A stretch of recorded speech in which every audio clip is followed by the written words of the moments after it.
just have one light up here initially.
Welcome to the Gray Hodges Rivalry Thursday pregame show. Well, another spectacular East Tennessee evening welcomes us to FCA's Rivalry Thursday, presented by Covenant Health. Mark Packer along with Austin Price. This is the Gray Hodges pregame show. And I said this in the lead up to this, that of all the games on our schedule, this is the one that I circled and said that's the one that most epitomizes the name Rivalry Thursday. No doubt about it. And you know, the truth of the matter is, you heard Josh Heupel on the field after the game say, this is college football as good as it gets. Yeah. This is small town football as good as it gets. Coalfield, Oliver Springs for a region title, both 7-1, an exciting atmosphere. Just excited to be here. The people are very appreciative, and they are fired up. And these are battle lines that are drawn, Mark Packer. Like they don't even like saying the name of the other school. No, trust me. I know. Let's welcome Eric Kane in, Casey Funderburg. Eric, we'll start with you, and we'll start with Coalfield. Yeah, a player that is dynamic across the board, plays a little tight end, but an outside linebacker, edge defender, Eli Justice, leads the defense in pretty much every statistical category. 2 interceptions as well, 3 forced fumbles, 49 tackles. He has a sack, 8 tackles for loss, and you saw those 2 interceptions returned for a touchdown. He is a dynamic player, especially on the defensive side of football, Eli Justice. Flip it to the other side, Casey Funderburg, and they've got a player that they're going to lean on early and lean on often. Yeah, and he's described as the Energizer Bunny on this football team, Cole Jackson. He has 43 tackles this season, 6 touchdowns, and he is a player who is described as a true football player, okay? If there is a play happening, he is always either making that play or around it. So they're really going to rely on him on both the offensive and defensive side of the ball tonight. Yeah, I'll say this for both Casey and Eric down there on the field. You know, we've talked up here about just how much fun and atmosphere it is. You know, we're not used to this 1A atmosphere, but this is what it's all about, Casey. Oh, yeah. It is so much fun. They had people tailgating out here right before you walked in. They were tailgating. They were listening to music. I talked to the coaches earlier this week, and they were all so pumped. And I kind of love this, like, small town excitement that we've got going on here tonight. Town is shut down. You drive in, there's nothing going on until you get right here, and that is what epitomizes what we do here. Oh, yeah. There was a whole line of cars. I knew exactly where I was going. I was like, I just need to follow the car right in front of me. Yeah, and what is it? It's Windrock Mountain, I guess. It's right over the hill over there, which is a whole lot of fun, and it's kind of off in the distance, if you will. The leaves turning colors, and a gorgeous night tonight for number 2 and number 3 in the state in 1A. Not just a region championship, but a game between 2 teams that are both in the top 5. Time now for one of your stories in the pregame show, and for that, Austin is going to take us over to Oak Ridge and check in with a key player of the Wildcats. At Oak Ridge with quarterback Blaine Stansberry. Blaine, you're the leader on this team. You've had some injuries the back part of this year, but you still have everything in front of you that you want to accomplish. So how do you go about leading and making this group understand, hey, we can still get everything done we want to get done? We still have the same goals we did at the beginning of the season. We just know there's a different path now. So we're just trying to figure out who we are as a team now, even with some missing pieces. You're obviously going to be without Will Presley. That's a huge blow for you. So how do you adapt your game? How do you change your game? Do you use your legs more? I think I will definitely have to use my legs more, and I'll have to be more precise in my passing game. What is it you enjoy about playing here at Oak Ridge? I think the atmosphere is great.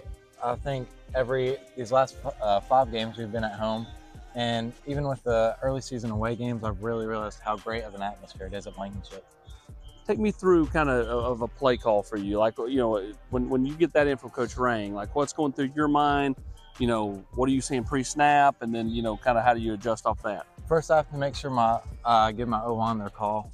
And if I have to make some adjustments based off the defensive front or if they're bringing somebody, and then I have to look at my safeties and see how my routes are going to line and just read it from there. What do you enjoy most? What route you enjoy most throwing? Probably post. Deep post? Yeah. Yeah, and just got to have that line that gives you time to set up to throw it, right? Yes, sir. Yeah. What about quick game? Is it just side to side, or do you like hitches? Yeah, I like RPO hitches a lot. When you have the offense really going and it's clicking, what's that feeling like as the quarterback? I think really like if we make a big shot down the field, I'm just making sure it's next play and I'm getting everybody moving down the field so we can keep the momentum. The Oak Ridge tradition is such a huge thing here. Do you feel like the team feels pressure to kind of live up to that? I mean, like all the players. Yes, sir. I definitely think there is with like not having a state championship in a little bit. I think there's a little pressure on us knowing how big of a football program this is, that we have a little bit of a reputation to live up to. Well, he's living up to his end of the bargain. One of the best quarterbacks in the area, hoping to lead Oak Ridge deep into the playoffs. Blaine Stansberry, congratulations and good luck, my man. Thanks so much. Thank you, pal.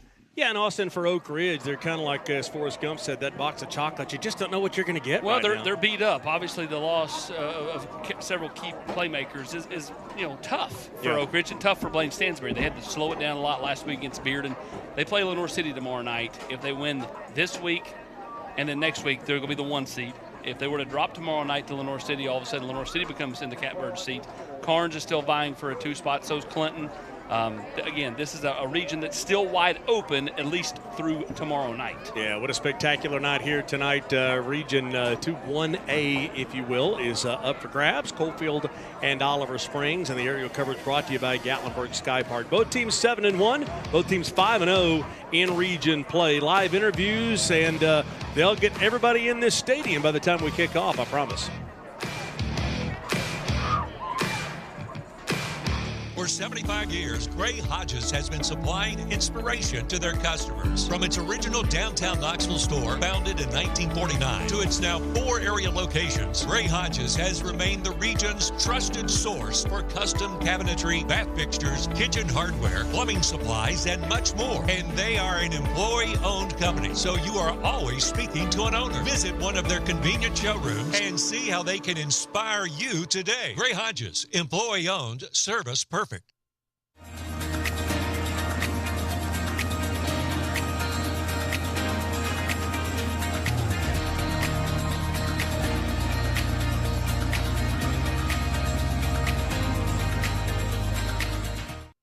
Matlock Tire Service and Auto Repair is proud to be celebrating 70 years of serving East Tennessee. That's 70 years of old-school customer service, trustworthy auto repair, and of course, great deals on tires. Each one of our 5 convenient East Tennessee locations feature family-friendly waiting areas, and you can schedule appointments and search for tires right on our website at matlocktireservice.com. Modern convenience, hometown values. For 70 years and counting, Matlock Tire Service and Auto Repair.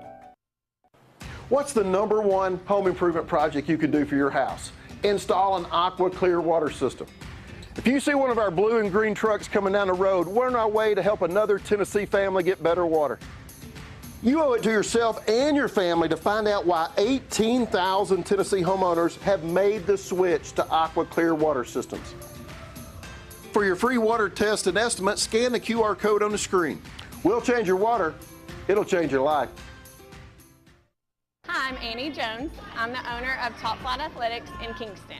Hi, I'm Rob Black, Athletic Director at Fulton High School. When it comes to apparel and uniforms for our girls, quality and efficiency are most important.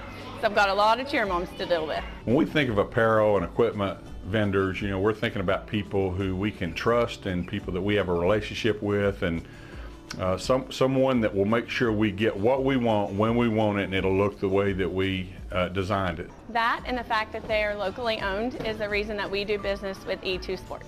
E2 Sports has been that for us, and that's who we're in partnership with right now, and couldn't be more proud to do so.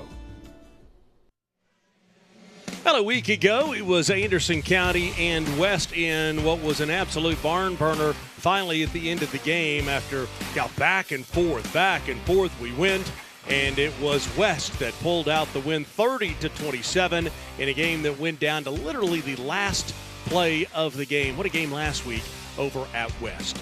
Welcome back to the Gray Hodges pregame show. I want to welcome in Charlie Morgan. He is the owner and lead dog over there at Gray Hodges. Okay, so Charlie, we're talking about bathroom renovations. What you and I have talked about in the past is with interest rates kind of the way they are as far as buying new homes, one of the best ways to just improve your conditions is to renovate that kitchen and that bathroom.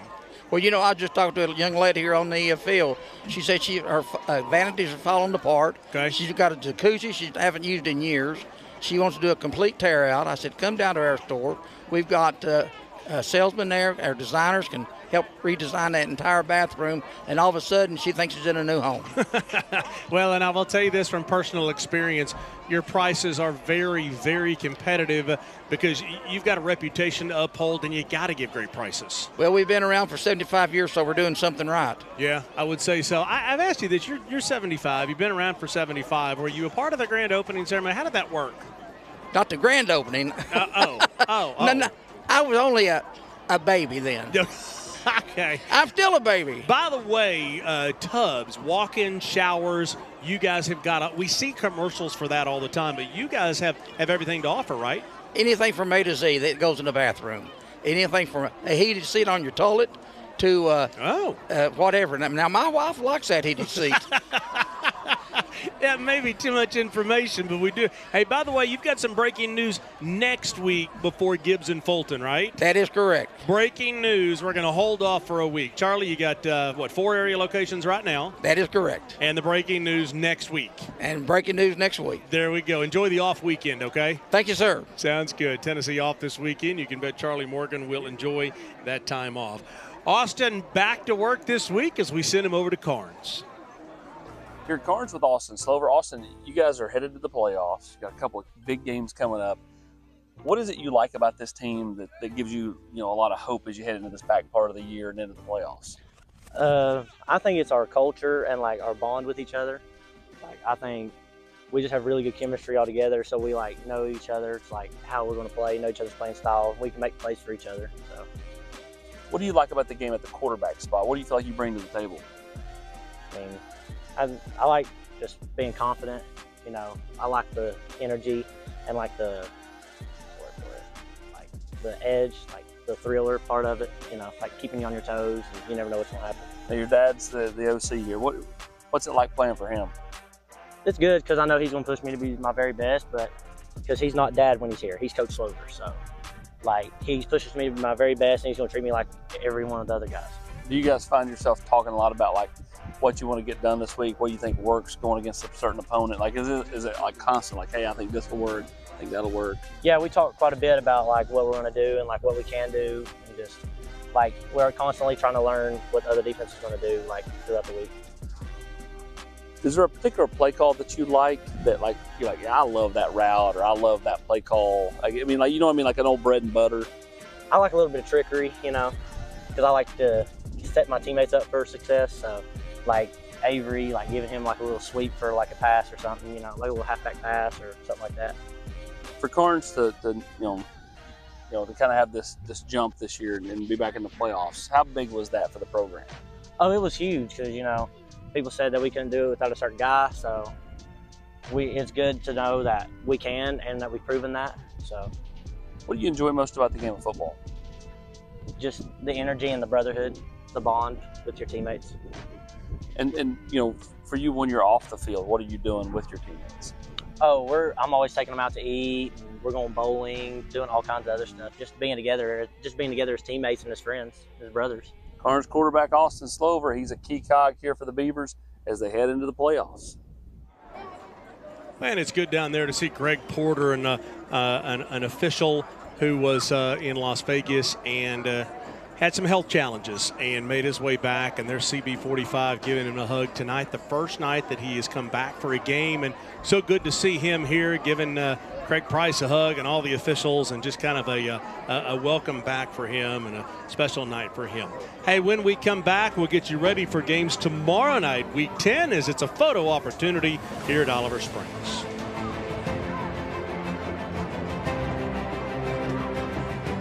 What does strength in numbers mean to you? At Covenant Health, it means we see nearly 2.2 million visits annually from over 700,000 patients who receive hope and healing. It means our 13,000 dedicated experts are all working together for a common goal. It means completing more than 400,000 appointments for wellness and primary care, and serving 107,000 heart patients, along with those who their hearts beat for. It means providing 24,000 cancer patients with life-saving treatments and welcoming 8,000 babies into the world each year. With over 150 locations throughout East Tennessee, you'll always find an open door to care, because we are committed to being the first, best, and strongest choice for the one number who matters most. You. Covenant Health. Let our strength be yours. To me, being an attorney means more than practicing just law. It means pulling alongside my clients and being their partner. It means keeping my clients informed through the legal process, which can be overwhelming. At OEB Law, we stand with you because communication is key.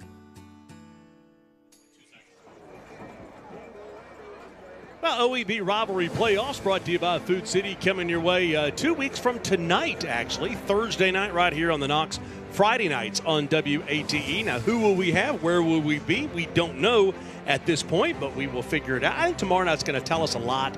We'll figure out a lot tomorrow night of who's going to win and lose, which leads us right to Samuel L. Rothman over there at WATE. And Sam, tomorrow night a key night for sure. Key night for sure. One of those key games involves Gibbs, but we're going to go back a little bit for our Pella Player of the Week. Gibbs still undefeated. We talk a lot about their offense. How about their defense? Chase Norman, 3 interceptions back in week 9, and our KCK caught up with him for our Player of the Week. Hello and welcome into Gibbs High School. I'm Casey Kay, joined alongside our Pella Player of the Week, Chase Norman. Now, Chase, this past Friday, you put together a huge defensive performance, 3 interceptions, 3 tackles. What are you reading to be able to intercept 3 passes in one singular night? What are you seeing? What are you looking for that allowed you to do so? I really just make sure I know what coverage we're in, and I know like the area I'm supposed to be in, and looking for anything that comes in that area. What do you feel has really allowed you to grow on the defensive side of the ball? I've played since I was a freshman, so the exposure really helps me a lot. Just being out there all the time, every game, I feel like I'm getting better and better. You're a junior now. How is your defensive play different than it was as a freshman and a sophomore? I feel like I've become a bigger part and like more dependable, and I have to make plays. You mentioned you're also a tight end. Is there anything that you feel like you can take from your defensive play that you really apply to the size and structure that a tight end needs? Always being super physical, that's a big deal, because when I'm at tight end, I block a lot too, so I got to be ready to be super physical for anything that comes my way. Which one's your favorite, tight end or outside linebacker? I'd probably say outside linebacker, just because I played defense my whole life, and it comes natural to me. What do you think it takes to be the best outside linebacker that you can be inside of this Gibbs program?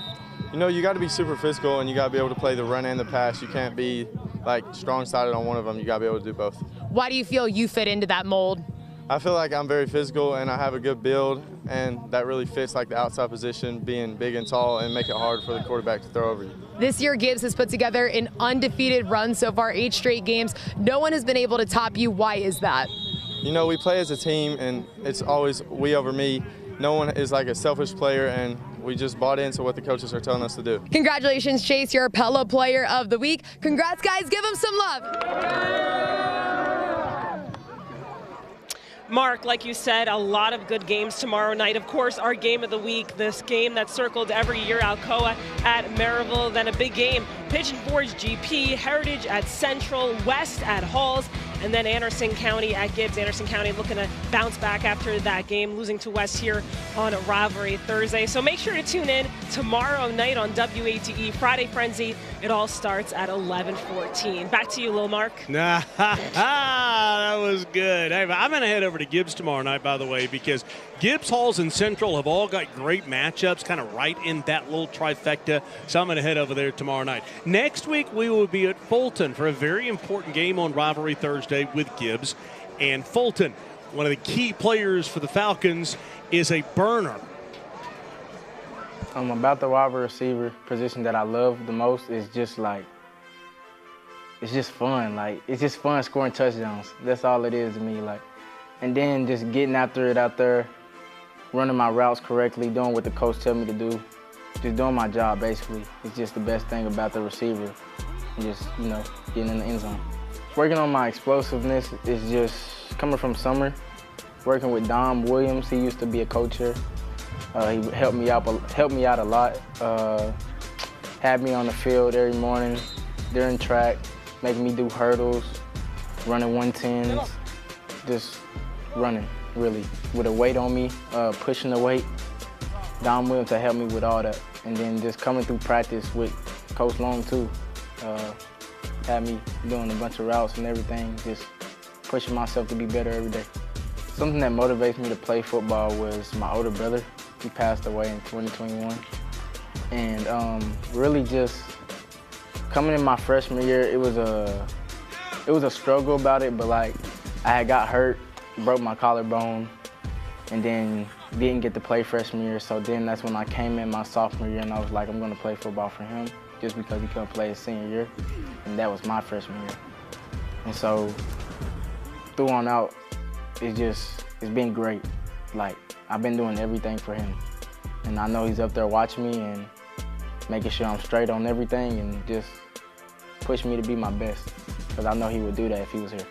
The brothership of this team, the guys, they just like to joke around a lot. And it gets funny to where like we all just like to joke and be connected with each other.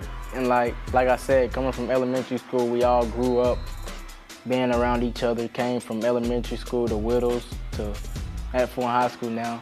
And look at us now, we all in our senior year. And so like, it's just a great thing being around them. They make you laugh, they make you feel wanted, they make you feel like it's home. They're family to me. And that's the biggest thing I love about it, it's just family. And a lot of the players that you will see tonight and next Thursday night will be part of the Commercial Bank Rivalry Showcase brought to you by Food City. That is Friday night, December the 13th on WATE. And Ron Rogers, our band director, will join us at halftime of tonight's broadcast right here to talk about our band as we expand it again. Sean Galloway is here from Covenant Health Therapy Centers. And Sean, thanks for coming. I guess first off, tell us what services you guys offer.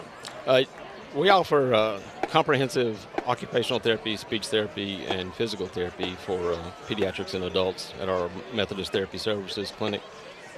What conditions are typically treated? We have a very wide range because we have a wide range of ages. Okay. So we have anything from developmental delay to Parkinson's to swallow issues, lymphedema. So we have a large volume of patients with very many different. Sean, do you have to have a referral? No, not at all. We need just you to give us a call. We'll get you set up. We'll communicate with your physicians as we need to keep them in the loop. But no. How do people get in touch with you? You can get in touch with us by phone, or you can use the internet, Google covenanthealth.com, and then come down to the locations and look for the therapy centers locations. Sounds good. Hey, Sean, thanks so much for coming tonight. Hope you'll stick around and watch just a few minutes of this great rivalry game tonight. Oh, yeah. Look forward to it. Okay, sounds good. Sean, we appreciate it. Gary Hodges' pregame show continues as we work our way towards the kickoff. Coalfield and Oliver Springs at 7 o'clock. This is Devin Driscoll, owner of D1 Sports Training with locations in Hardin Valley and Blount County. If you're looking to take your athlete's sports performance to the next level or increase your overall sports performance and fitness, reach out to us at one of our locations in Hardin Valley or in Blount. Hey, Sterling, man, come on, we got a roof to replace. Let's go, baby. Let's go. Hey, Sterling, you ready to go to the top? Man, I can't believe you guys been doing this for 25 years. Oh, baby. Now this is what I call a rooftop party. We have 25 years experience in roofing and exterior renovations, and we're backed by the best. Are you ready to get your rooftop party started? Give us a call, 865-524-5888. Knoxville Smiles depend on us to make your smile better. Knoxville Smiles, are you happy with your smile today?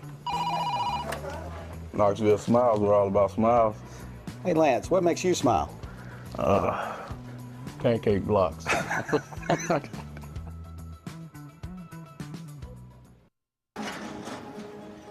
Abraham Lincoln knew the power of an open door. He invited the public into the White House throughout his presidency because he understood open doors lead to new possibilities, new opportunities, and new discoveries.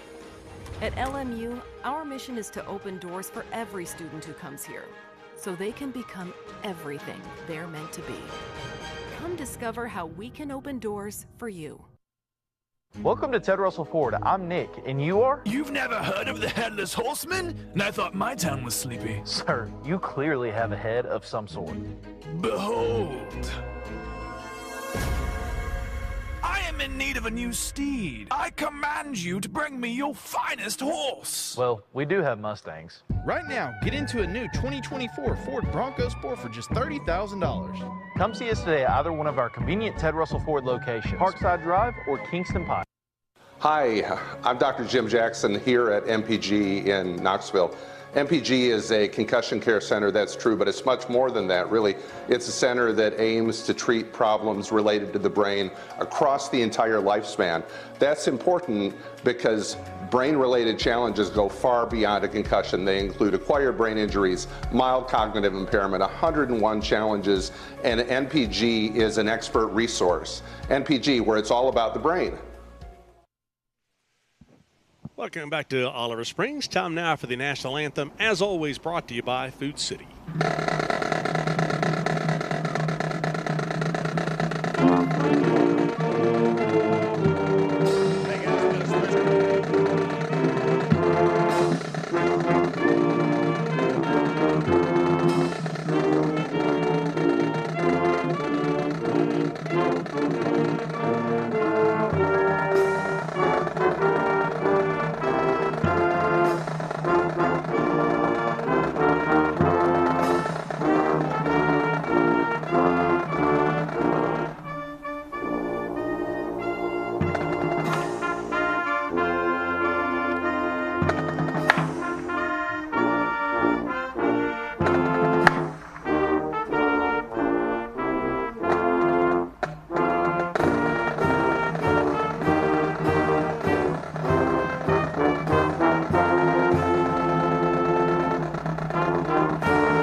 Tonight's Key to the Game sponsored by Huntington Learning Center, empowering students with the keys to success from the classroom to their career. Austin? Coalfield, just do what you do. You have been the class of this region for several years. Believe you still own the region, even though you're playing on the road tonight. And then win the line of scrimmage. Your coach is an old offensive lineman. Be who he is, which is a line of scrimmage coach, a line of scrimmage game for the Yellow Jackets. As for Oliver Springs, ride the big plays. You have that ability to do that and then win with yards after the catch or yards after contact. Either one, honestly, because I think if you can spring big plays on Coalfield, that gets the crowd energized, that gets you energized, gives you a real chance to win tonight. Tonight's game for a region championship. Who gets to play at home all the way through the quarterfinals? A lot on the line tonight. FCA's Rivalry Thursday, brought to you by Covenant Health, is next. Hey guys, we got a special guest coach today. Catholic alum, Tennessee great, Cooper Mate. Thanks, Coach. Let's see what your boys got. That's it. Go. Drop. Hey, bring it up. Nice work today, man. Y'all hungry? Yeah. We got some Auburn's. Let's eat. Auburn's. Real comfort, real food, real good. More fingers, Mr. Mays? Yes, please. For 75 years, Gray Hodges has been supplying inspiration to their customers. From its original downtown Knoxville store, founded in 1949, to its now 4 area locations, Gray Hodges has remained the region's trusted source for custom cabinetry, bath fixtures, kitchen hardware, plumbing supplies, and much more. And they are an employee-owned company, so you are always speaking to an owner. Visit one of their convenient showrooms and see how they can inspire you today. Gray Hodges, employee-owned, service perfect. Knoxville Smiles depend on us to make your smile better. Knoxville Smiles, are you happy with your smile today? Knoxville Smiles, we're all about smiles. Hey, Lance, what makes you smile? Pancake blocks.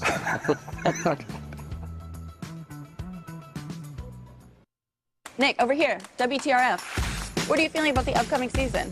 Our whole team is prepared, and we have a great game plan. But what about the competition? I don't want to say too much, but right now we have 0% financing for 36 months. That's pretty tough to beat if you ask me. Right now, get into a Ford Edge with 0% APR for 36 months for only $34,400, or a new Ford F-150 for just $46,100, also with 0% APR for 36 months. Come see us today at either Ted Russell Ford location, Parkside Drive or Kingston Pike. When you're 6'4" and 320 pounds like I am, finding a mattress is a challenge. That's why I went to Better Mattress for help. It's not about just selling big store brands. At Better Mattress, it's about making a mattress that fits the person's body type and their personal preferences. Look, after a big football game, this body is tired and sore. I have to have a mattress that helps me rest and rejuvenate. Big O and Better Mattress. Good night, just got better. At Glass Doctor, our trained specialists are experts at fixing foggy and cracked glass. Looks great. You're all set. What we can't fix is your view. Call the Glass Doctor, we'll fix your pains. Oh, yeah. The following is a special sports presentation by Pac-Man Sports. Oh, I'm definitely excited for our kids to get the opportunity to showcase their abilities and showcase this rivalry. It's a very good, old-fashioned, clean rivalry and 2 good football programs. We look forward to this game every year, so excited for my kids and our community to showcase our home field and our program overall. Anytime we're going to play the team down the road in a matchup, it don't matter if it's football, basketball, baseball, you could put us up in chess, checkers, anything. It's going to be intense. It's going to be a lot of pride in both communities and want to beat the other more than they want to beat anybody else. So it's something that is very exciting. It's a great thing to get to be a part of, just 5 miles apart. I mean, it's one of those situations where kids grow up knowing each other from the time they're little, and to get to compete against them, try to beat them in whatever we do, it's a special thing. For our kids, it's something just to showcase that, you know, what we're building is this is just the next step, and you get some notoriety, you get some outside sources coming in and different things, and it's really nice to see that happening. And just like I told them, you know, this is recognition of their work and their what they put in, and so I'm happy for the kids. Well, when we set the schedule back earlier this year, this was the game I circled and said that's what Rivalry Thursday is all about. Number 2 and number 3 in the state in 1A. 2 schools that you can throw a rock from one to the other. It's Coalfield and Oliver Springs, 7-1, 7-1, 5-0, 5-0. This is for a region championship and so much more. Mark Packer along with Eric Kane, Austin Price. Eric, let's start with the Coalfield. Yeah, quarterback's dynamic. Luke Treese, he's a baseball player as well, third baseman and a catcher. 772 yards passing on the season, 15 touchdowns, 3 interceptions. Also a dynamic runner. He's ran for 3 scores, about 300 yards. He's a guy that can make things happen both through the air and through on the ground, a senior leader. Flip it to the other side, the home team, Oliver Springs, and they've got a nice one. Cole Jackson is really fantastic, senior running back, and makes a ton of plays on defense. The guy plays a mean linebacker, 51 tackles, 8 tackles for loss with an interception, 6 touchdowns on the ground for number 1. He will be heavily involved tonight. How big is this game, Mark Packer? Coalfield is wearing white pants for the first time since 2015. That was the year after Benson Napier graduated. He said if they lose tonight, he won't bring them back out for another long time. And then Oliver Springs warmed up in purple helmets, and then they brought out the gold helmets. You got to love it, baby. Yeah. We got a little secrecy with the uniforms in what is small-town Americana. It really is. Oliver Springs has not won a region championship since 2010, so do the math. It's been 14 years. One of the challenges through their ups and downs, and there have been ups and downs for Oliver Springs, is big brother down the road, and that's Coalfield. They have not been able to get past them. They feel, well, they did in the quarterfinal a year ago, but to win a region championship, this may be the chance. Yeah, it means an awful lot. Again, you saw the records, and Coalfield's kind of been the class here in this region for so long, and you know these players know each other, these coaches know each other. It's kind of one of those hurdles that, like, well, a regional championship means an awful lot, and it's on the table tonight. It's funny, you know, we talk about the helmets, and Benson Napier goes, I think they're breaking out gold helmets. And I said, how do you know? And he goes, well, your all's picture on the thing. So when they did they put the graphic out, and then, of course, they come out in the purple helmets, and I'm like, oh, yeah, I see it now. That was big time. You know, both of these coaches are coaching their alma mater. They're not going anywhere. They bleed the colors of their school. Yeah. They'll be Benny Hammonds one day, as we talked about. That's what I call Benson Napier this year era's Benny Hammonds. He's 29 years old. He's been the coach since he was 26. And he'll be here when he's 79. And he'll be here as long as he wants to be. And I'll be pushing up daisies by that time. So tonight is a special night. So much on the line. Now, will we be back 4 weeks from now for a third-round playoff game? We very well might be. Casey Funderburg's got Tyler Harper. And, guys, you talked about those gold helmets. We'll have a story later in the first quarter about those. But, Coach, big-time rivalry game tonight. You all are undefeated, so someone's going to lose tonight. So what does this game mean to you guys? It just means everything. We're excited to have these kids and these opportunities right here. It's going to be a good competitive football team. We're looking forward to it. You talked about your team. They need to win the line of scrimmage tonight, and they need to be physical. What else is it going to take to be able to win this ball game? You know, you got to make sure you don't have many penalties. You got to execute throughout the night. And, again, comes down to physicality, who wins the line of scrimmage. Thanks, Coach. Thank you. First quarter, as always, is brought to you by OEB Law. Turn your wreck into a check. Communication is the key. Trust the people we trust, and that is OEB Law. Gorgeous night this evening, 65 degrees. Nice and cool, at least it will be. Oliver Springs won the toss. They have elected to defer, which means obviously Coalfield will get the football to start things off. 2 years ago, these two teams played twice. They played for a region championship, and then they played in the quarterfinal. 50-0, 56-0 Coalfield. A year ago, Coalfield wins the regular season game 20-13, but in the quarterfinal, Oz breaks through 20-13. So here we go, a short, what was returnable kickoff, now to be returned from the 10-yard line, and the Bobcats are all over the returner. So Coalfield will set up shop back inside their 20-yard line at the 16. They have experience at the quarterback position. He's got experience under his belt, as we talked about in the open. Luke Treese is not your average small school, small town quarterback. He's super dynamic again through the air on the ground as well. He's built very well. You can see he's a big guy. He can play linebacker on defense if he wanted to.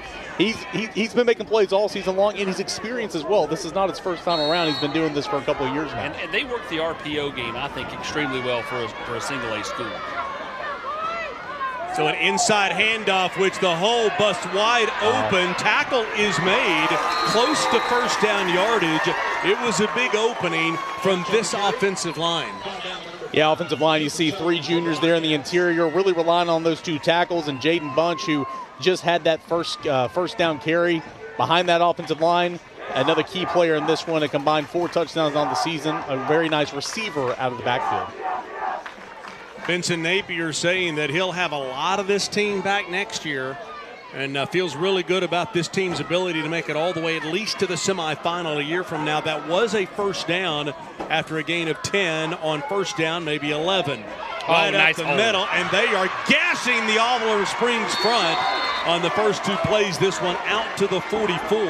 Now, one thing of note is that not here tonight for Oliver Springs, a late scratch, Tyler Gaines, That is a big loss for Oliver Springs. And where are they hitting them at? Right in the middle, right? I mean, that's when your nose tackle is out, 6 tackles for loss on the year, 2 sacks. That's a big loss. And Caden Jackson's going to have even more responsibility on him tonight. 13 TFLs playing that other interior defensive tackle spot. 2 plays, 2 first downs for the Yellow Jackets. And they'll stick right up the middle. Why not? And the Bobcats finally with a tackle after a gain of 4 yards. Pretty simple so far. It's been a whole lot of Jaden Bunch running behind that offensive line. Hayden Hedrick's going to get a lot of carries as well. He's got nearing 50 attempts on the season. I like Bunch, too, as a running back. You know, he runs a little bit more upright, but I think he's, again, shifty and you know, knows how to, you know, make something happen when things are in close quarters. 2nd down and 6. Coalfield has not put the ball in the air yet. They won't here, and the Bobcats are in the backfield for a loss of 1. And that's a huge play for the Bobcat, you know, defense, because Dalton Reynolds comes up here, makes the play. When you've been gashed a couple of plays in a row, to kind of catch your breath, and now you put them in 3rd down and, what is it, 7? Yeah. You know, maybe 6 along 6.5. That it just makes things a lot more difficult for Coalfield and just kind of calms everybody down. Yeah, Dalton Reynolds made the play. Caden Jackson stuffed it up on the other side as well. No room to run. Bobcats pinning their ears back. First pass of the game, a little swing pass. And they will get the first down to the 44-yard line. They needed 6.5. They got 7.5. I like that play call there. Again, it was 3rd and mid, a short, high percentage throw. Yeah, and you just let your guy get out there in space and go get the first down. He got just enough. 3rd first down of the drive. Both of these coaches, former linemen, they have a lineman mentality. Vincent Napier saying, if we play like we can, we'll win by 21 tonight. That's the mentality of a lineman. Yeah, it is. In short games because you run the football an awful lot. First down and 10, and they'll hand off right up the middle and nowhere. Jaden Bunch finds a bunch of purple jerseys in front of him. Those outside linebackers said, no way. Cole Jackson, Lucas Thacker converge and make the play after a gain of about 1.5. It actually looked like he was going nowhere. It looks like he picked up about almost 3.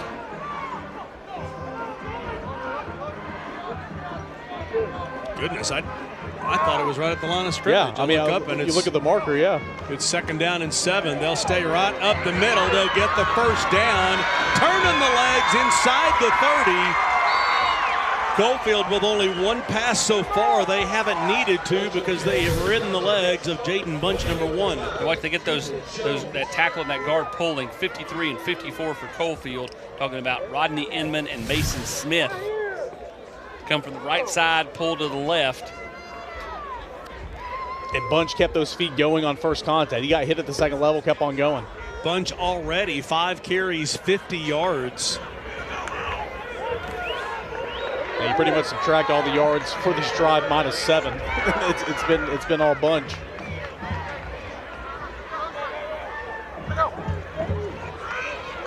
They'll run a jet sweep. Bobcats all over this one. So far, Coalfield has run where Tyler Gaines, number 73, is not. And now they'll run to the outside for a gain of 2. I thought Oliver Springs' defense here did a nice job not getting out leverage, running the alleyway. Again, Caden Jackson coming Stay in their lane. and allowing the defensive lineman like Jackson to pursue from the backside. 9th play of the drive. 7 runs, 1 pass so far. That pass was a 3rd down and 7 that they got 8 yards on.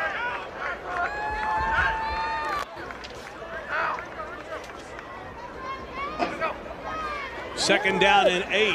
They'll run an option, and it'll bring up a 3rd down and about 5. Hey, that was a speed option, and Oliver Springs defended it very, very well there, because you can see he's wanting to pitch the ball right there, and he can't because it's covered up. Yep. Cole Jackson's out there. Again, staying in their lane. Yeah. They're playing eye-disciplined football right now, and that's the key especially as the field shrinks. Yeah. Even though you're defending mostly the run, and that shouldn't change a ton, it certainly allows the secondary to creep up a little bit because they don't have to worry about getting it thrown over their head by a very talented quarterback in Luke Treese. 3rd down and 6. Just outside the D1 red zone.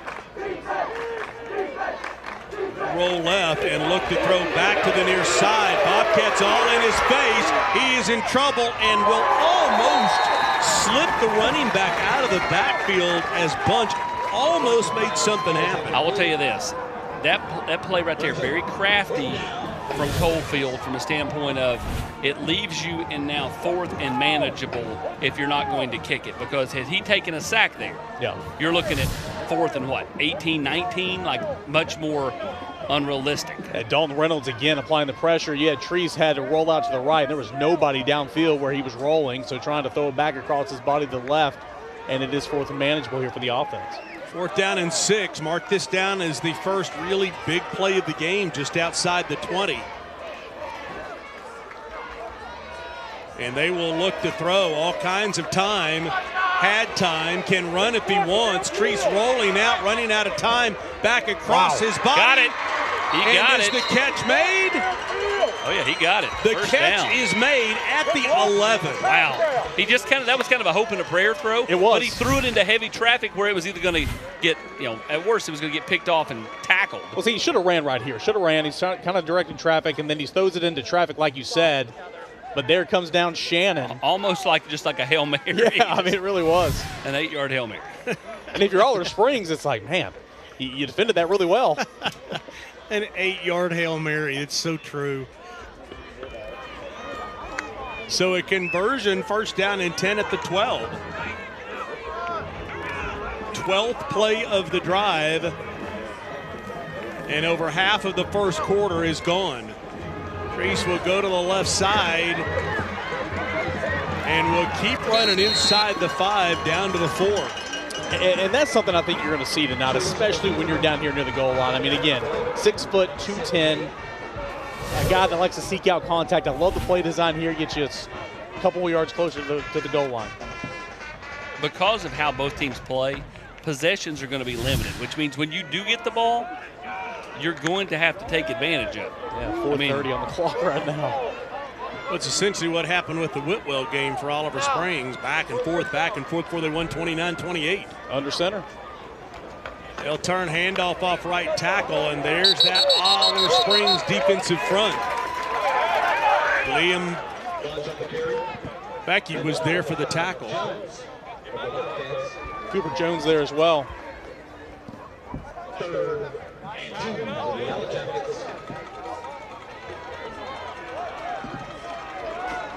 I think Coalfield has attempted 1 field goal on the season. So it's a 3rd and short, obviously. You might be playing, 2 downs here to get the first down. You can get a first down without scoring. This drive may take up the whole first quarter. It really might. It'll be hard for me to pay any bills. 3rd down and 2. They'll hand off right up the middle of the tackle comes. How about the speed of Cole Jackson getting in the backfield, and it's a 4th down. Is there any chance Benson Napier kicks the field goal? I don't know. Nobody blocked him. Clean release off the edge right there. They were washing down. And I mean, it's a 4th down and 3. This is basically an extra point, though. So, I mean, like, if you feel like you're good at extra points, but a lot of times, you see a team that goes for 2 a lot. 39 of 46 on the year PATs for Coalfield. He may take a timeout. And you'd like to get points out of this drive. 4th down and 3. And a false start. That's rough right there. That's rough right there. Oliver Springs. Oh, did they call the timeout before the false start? So the timeout is taken by Oliver Springs. Ooh. The false start will not happen. We'll catch a break. We got to get our business in. No break. 2:59 to go, first quarter. matter the time of year, you can always count on the power of Pioneer. You already know Pioneer is Knoxville's most trusted name in comfort since 1981. Trusted because of the power of Pioneer. What is the power of Pioneer? Solving all your plumbing problems, AC sales and service, maintenance and safety inspections, water and sewer line replacement, home generators, improving your indoor air quality, duct cleaning, and more. No matter the season or the problem, have no fear. Trust in the power of Pioneer.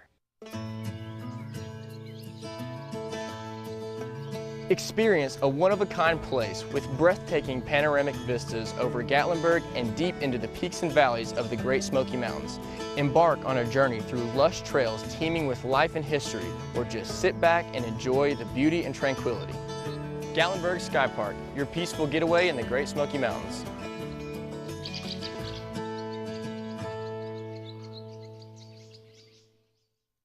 In East Tennessee, our work heritage runs deep. For over a century, the Plumbers and Pipe Fitters Union Local 102 has been part of the area's growth and prosperity. Don't sell yourself or your business short by hiring unskilled labor. Our cutting-edge labor training facility equips our members with the advanced skills needed to be the very best in the industry. Keep jobs local and the money in the state. At Local 102, we work tirelessly today to help build a better tomorrow for our community and our members. Preparing for college as a high school student can be very difficult, but Huntington Learning Center can make it much easier on you. Hi, I'm Emily, and I'm a student at Huntington Learning Center, and it has helped me drastically improve my ACT scores. I had a 28, which was good, but for the scholarships I wanted to be in the 30s, and I got up to a 32. It took a lot of stress off the test and made me much more comfortable when taking it. Thanks to Huntington Learning Center, I have opened many more opportunities for my collegiate future.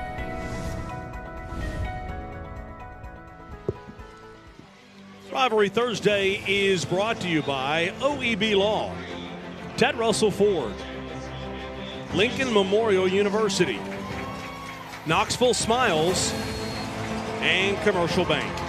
Offense on the field. 4th down and 3, and Coalfield lined up to go for it. Bobcat defense loading the box. Treese will keep it in 7, will be buried in the backfield. The guy who made the play on 3rd down makes the play on 4th down. Again, unblocked off the edge. Playing tight off that end man on the line of scrimmage. Cole Jackson makes the play in the backfield. How often does a 15-play drive end up with nothing? Yeah, you know, for me, I thought when they bunched it up like that, I thought that played into Oliver Springs' strengths. Yeah. You know what I mean? Like I thought if they had spread it out a little bit more, that, you know, if you go with a couple of receivers, spread it out, get them in the shotgun, give them an option. More lanes, yeah. It's just more lanes. So the Oliver Springs offense will start after a drive that took over 9 minutes. 9 minutes and 6 seconds at their own 9-yard line. And can they get out of jail? Set up the offense for you. 4 seniors up front for Oz. Yeah, 4 seniors and Mason Day, the running back. We'll see in just a second.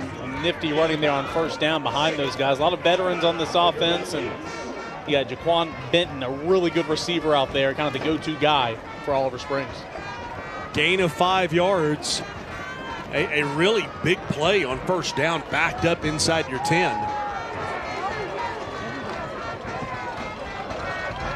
And they'll go right up the middle again, going nowhere, actually maybe a couple of yards, as he falls forward. Defensive front, led by Bucky Hurt. They've got some seniors up front.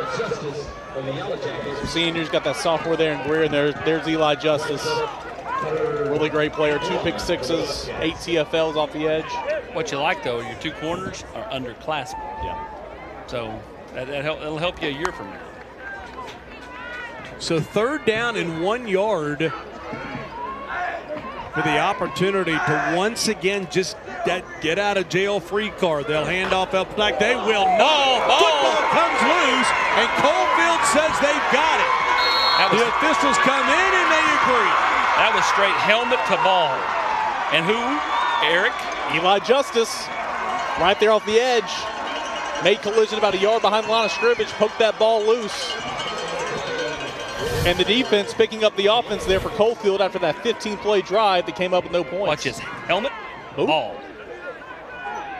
He hit him right in the chest, too. Boy, the leader in the clubhouse for the Joe Newbert collision of the game right there. Big shot. So they'll get the football now at the 14 with 1:33 to go in the first quarter. Last man on the field, the most important man, and it's the guy who's going to have the ball, Luke Treese, the senior quarterback. Treese will roll to the right, look to throw, back of the end zone. Oh, nice defensive play. Intercepted. I tell you one thing. The length that Jaquan Benton has is fantastic. I mean, he has such length. It's unbelievable. No, he does. You can see it right here. Look at this right here. He is so tall. And he almost runs the route better than the Coalfield kid.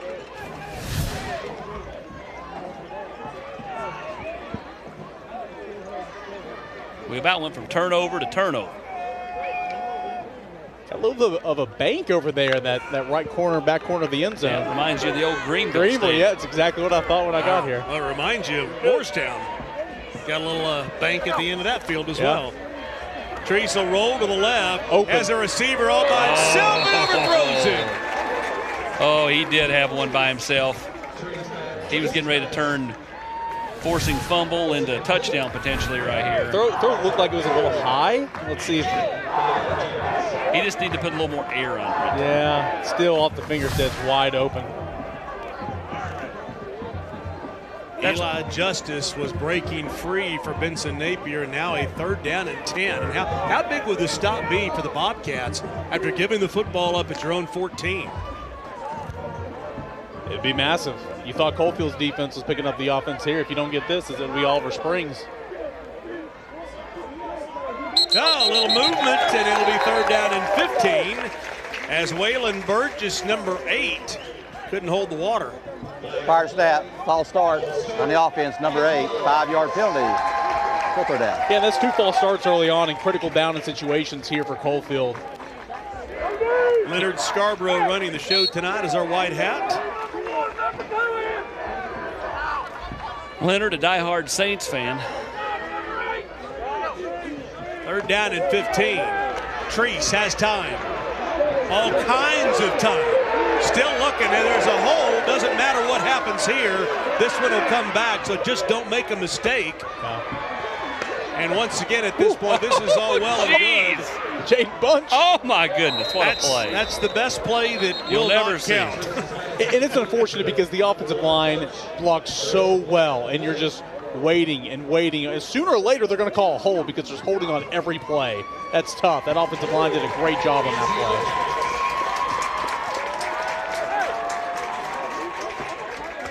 play. Gain of 18, wiped away. Holding on the offense, 10-yard penalty, previous spot. Replay, 3rd down. Well, after Treese ran around for about 18.3 seconds, So 2 really big penalties here. It's now 3rd Oak Ridge. Look what I did there, guys. That's Look what I did. Yeah, well, we're proud of you. It's 3rd and Brushy Mountain. Brushy Mountain's the other way. That's not. That was that way. Nobody can see. We're pointing on radio. 3rd down and 25. Football at the 29. Treese literally has to go to the end zone.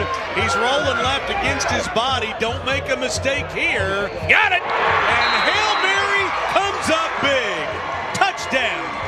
Waylon Burgess on a 3rd down and 29. Touchdown. Some backyard football right there. What a play. Luke Treese having to be flushed out to his left, trying to square his shoulders. Makes a throw, and then watch him go up and get that football. Well, that's the thing. Who was the aggressor there? The Coalfield offense. Yeah. The receivers went and got it, whereas the Oliver Springs secondary was just kind of like, here it comes. You know, I've got it. I've never seen 2 Hail Marys that neither one of them were over 30 yards. We've got them. Extra point is up, and it is no good. Time for a quick break and a break from our friends at Covenant Health. Hey, Tim Hoskins here from Covenant Sports Medicine. I'm the corporate manager of sports medicine, and I want to speak a little bit to our community partners and relationships that we have. We partner with FC Alliance Soccer, LeConte Center at Pigeon Forge, Johnson University, numerous high schools in and around the area, AAU basketball, Morristown Landing, travel hockey, volleyball, lacrosse, you name it, we're probably involved. What a lot of people don't know about Covenant Health is we're a nonprofit, community-based healthcare delivery system. We provide services in your community. If you ever need help with some event medicine or sporting event, scan the QR code at the bottom. Covenant Health, our mission is to improve lives through better health. Well, after a 15-play drive to get things started, by the way, Covenant Health, improving lives through better health. Scan the QR code to figure out where the nearest locations are to you. So many locations of Covenant Health all over East Tennessee for you and your family. After a 15-play drive that led to nothing, a 3-play 14-yard drive, if you will, culminated in a 29-yard Hail Mary and a touchdown and a 6-0 lead. And Oliver Springs' offense has just been out there for, what, like 6 seconds? I mean, the first quarter's almost over. They need some kind of momentum right here, whether it's a big return off this short kick or something. Short kick from the 25. Great field position out past the 35.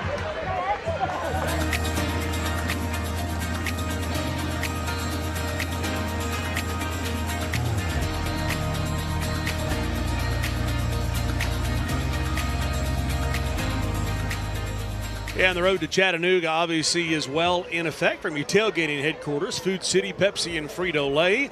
Place that order online at foodcity.com. They'll have you ready. Grab some Pepsi products, some Frito-Lay products. I think for high school games on Friday night this week, since the balls are off, I'll also be back home for a couple more home games the following 2 weeks. First down and 10, a little breathing room for the Bobcats. Again, short throw, one of those you're just trying to get something going here. Good throw there, right through the receiver's arms and Jackson Jet. Just need something. Just need anything to kind of get them jump started. It feels like right now they're in quicksand. Well, they need to get on the other side of the 50. They've been playing kind of, back on their backs against the wall for how long? Yeah, I mean, all this to give their defense a rest. Their defense desperately needs a rest. Second down and 10. Oliver Springs, number 3 in the state. Coalfield, number 2, if you care about the rankings. Off right tackle, and they'll get a lot. There we go. Get close to first down yardage. Where did he step out? About a yard short. Aerial coverage brought to you by Gatlinburg Sky Park. Make sure you check out the sunrise breakfast at Gatlinburg Sky Park. Gorgeous time to go to the mountains as the leaves are turning colors in full effect. Yeah, if you want to find rhythm there, I mean, hand it off there to number 0, Mason Day. Already over 1,000 yards all-purpose on the season.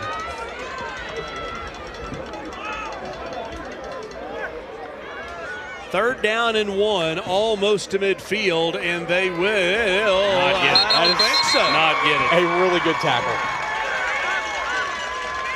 Straight penetration. Fantastic play by 34, Bruce Brown for Coalfield. Levi Heidel was in there as well. So fourth down and 1. You've been losing the line of scrimmage for the most part. And I believe Tyler Harper, is he taking a timeout to talk about it? I think he's going to take it to the end of the quarter. And that will take us to the end of 1. Big decision when we come back. A region championship on the line. Number 2, Coalfield 6. Number 3, Oliver Springs, yet to score. Being an attorney means more than practicing just law. It means pulling alongside my clients and being their partner. It means keeping my clients informed through the legal process, which can be overwhelming. At OAB Law, we stand with you because communication is key. Hello, I'm local East Tennessee agent Scotty Dykes. We'd love to do business with you. We offer auto, home, life, and other investment products. My number's at the bottom of the screen along with our email address. Give us a call and see what we can help you with. We'd love to help you. Community banking is about location and much more. It's about family. We reside in your community. We are a part of your community. At Commercial Bank, our commitment extends beyond the walls of our branches. It's displayed each day in the opportunities we provide the money we give back, and the time we commit, all to help improve the lives of the people, families, and businesses that make our communities great. Commercial Bank. Life made better. Your roof, it's the most important protection against nature for your home or your business. That's why I trust the experts at Exterior Home Solutions. Hey, what's going on? This is Cameron with Camco Commercial Door here in Knoxville, Tennessee. We specialize in residential and commercial garage door repair and replacement. We would love to earn your business. Feel free to give us a call at 865-776-9455. Hi, I'm Dr. Jody Griffin. I'm a dentist here in Knoxville, Tennessee. In 22, I had a wakeboard tower hit me on the head and give me a concussion. In my office, I show x-rays to my patients so they can see their teeth. I needed somebody to do the same thing for my brain, so I went to MPG. They did an EEG of my brain, and they were able to show me the activity of my brain and give me a diagnosis and a treatment plan. So I choose MPG because brains is what they do, and that's all they do. I'm Coach Josh Heupel. There's nothing like the energy on Rocky Top. On Saturdays, you get 13 hours of coverage with game day all day. Weekdays, you get analysis unlike any other. No one covers the balls like 99.1, the sports animal. Hi, I'm Mandy Walker, owner of the Walk Counseling Services in Knoxville, Tennessee. What we find is pretty universal. People let stressors build up, they get overwhelmed, they don't know how to navigate, and we want to help connect people to the right clinician that can help walk with them through their stressors and really help them find their way. And when they don't have hope, find hope with them. At the Walk Counseling, we've got you.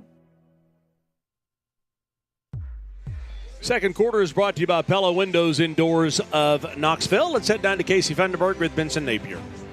Coach, you had a 3-29 there. You're able to get some points on the boards. How would you just assess your team's first quarter? Did a good job, took care of the football, didn't turn it over, forced one on D, took advantage of it. If we can keep doing that, I'm going to feel pretty good. Thanks, Coach. Thank you. Vincent Napier, just 29 years old. You got this job when the late, great Keith Henry passed away in 2020, at the end of 2020, and was just 25 years old. Coach's first season at 26. 4th down and 1. They'll go for it and get buried in the backfield. They just are getting blown up at the line of scrimmage. Levi Heidel up there, Jaden Bunch up there. Again, that's two critical. You had a turnover on his first defensive possession and a 4th down stop, and look at that field position there for the Coalfield offense. Well, one of the keys to the game was, win the line of scrimmage if you're Coalfield. I get both coaches are former linemen, but Napier, he so prides himself in line play on both sides, and right now his line of scrimmage is winning. Yeah. And that's why Coalfield is up 6-0, and it could be potentially a little bit worse. Yeah. Kyle Wright actually started that tackle parade behind the line of scrimmage. And it may about to be worse, because they'll take over at the 44-yard line. And Treese will throw this one backwards and make it something out of nothing. Is Bunch. That's just determination. Getting north-south. Look at the domination in the first half. We got one team that's played offense for a quarter, another team that's played offense for about 6-7 plays. And that's why those stats look the way they are. And again, don't forget you had a 15-play drought that needed no points, too, there to begin the game. To Austin's point of it could be worse. Yeah.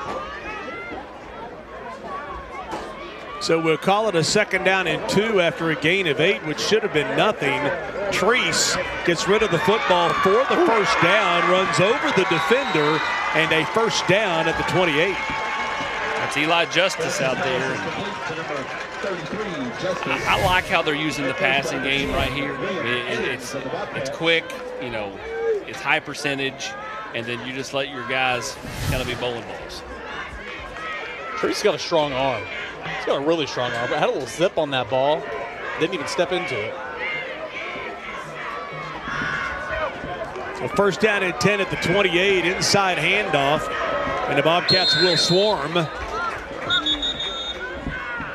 After no gain on the play, but a flag comes in. Bunch on the carry for the Yellow Jackets. That person brought down the number 58. Jackson of the Bobcats. There is a flag on the play. Now call it a gain of 1.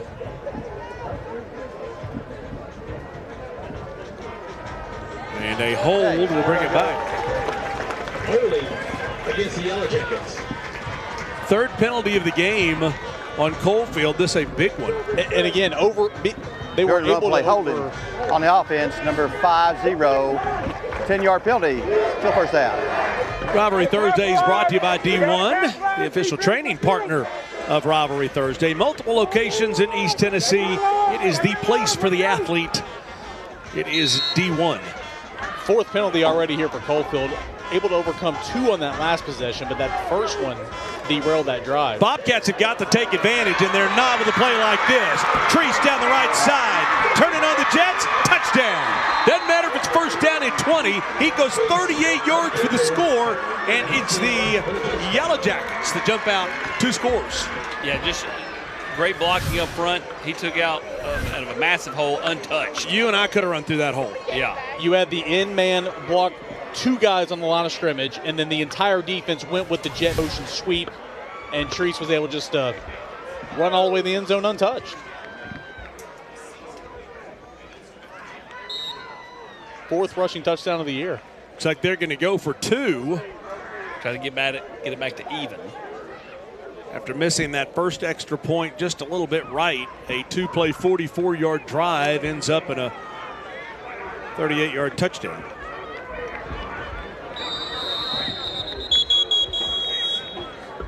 And a timeout going to be taken here by Coalfield. Take a quick water break with AquaClear Water Systems. What's the #1 home improvement project you can do for your house? Install an AquaClear water system. If you see one of our blue and green trucks coming down the road, we're on our way to help another Tennessee family get better water. You owe it to yourself and your family to find out why 18,000 Tennessee homeowners have made the switch to AquaClear water systems. For your free water test and estimate, scan the QR code on the screen. We'll change your water. It'll change your life. A gorgeous night for football, and part of the reason you're watching this is AquaClear Water Systems. Mark Packer along with Eric Kane, Austin Price, and so far you talk about any football game, if you win the line of scrimmage, especially in 1A, if you got one team just dominating the other one, kind of hard to overcome. It is hard to overcome, and right now Coalfield just seems like they want it just a little bit more. And they're the program that should be less hungry, right? I mean, how long has it been? What'd you say, 2000 what? 14 years since Oliver Springs has won a region championship. Yeah, and you saw on that play specifically, again, the entire defense was fooled, made a crucial block up the edge right there, and untouched into the end zone.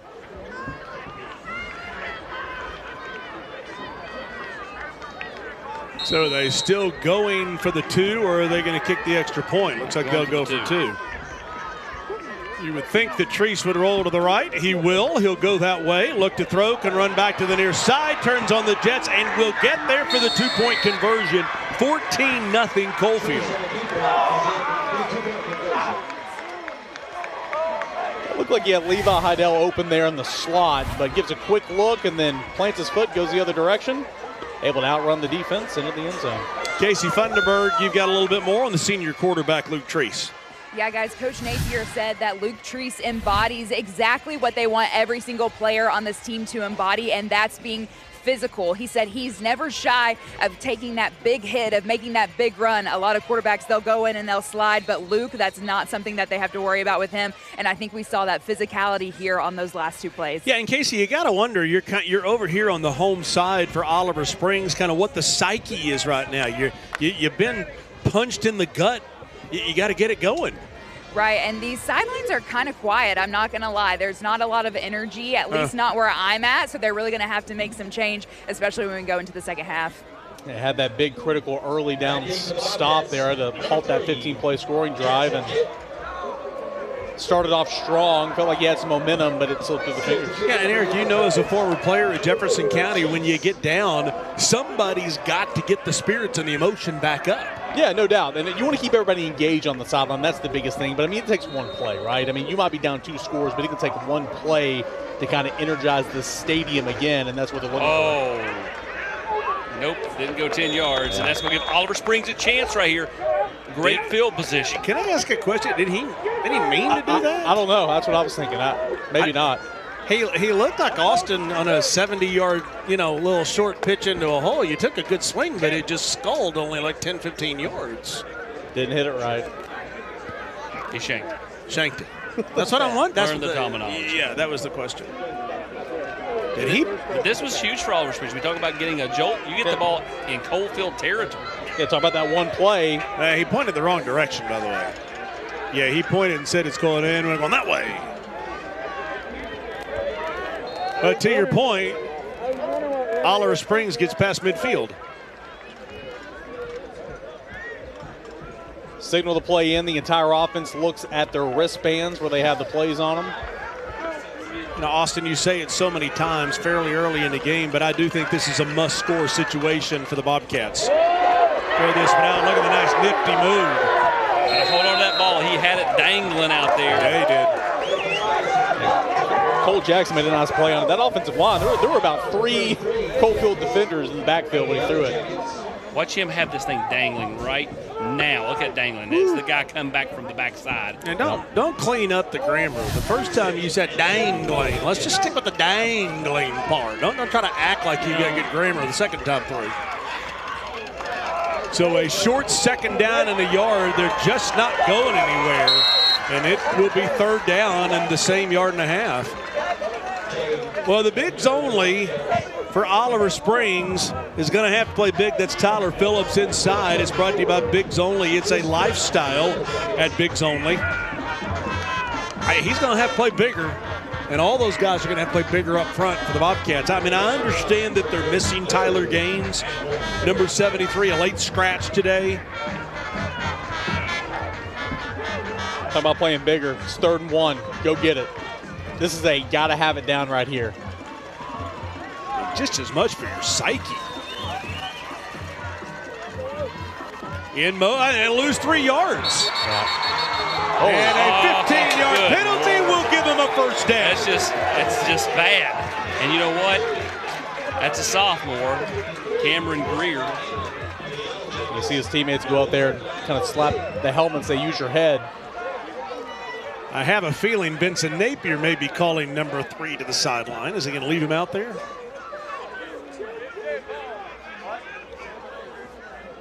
After the play was over, a personal foul on the defense. That penalty is 15 yards in the run. It would have been a first down. It would have been 4th down and 5. Yep. So if the Bobcats come back to make it a game, mark this one down right. Yep. Here. It's not a smart football play. Whistle's blowing. So Oliver Springs gotten some help here on this drive. They had the bad kickoff right there, and of course a huge penalty here. Got to take advantage. First Oliver Springs first down, and it was because of a penalty, and a flag comes in here.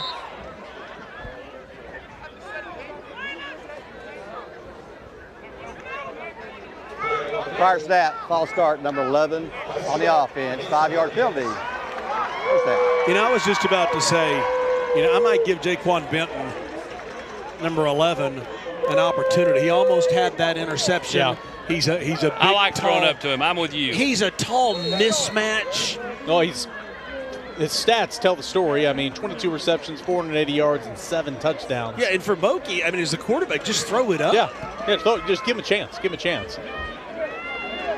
And there he is. He's a big 6'3", 6'4" kid. There's nobody that matches up with him. I'm throwing the ball deep to him. They'll send man in motion to the left side.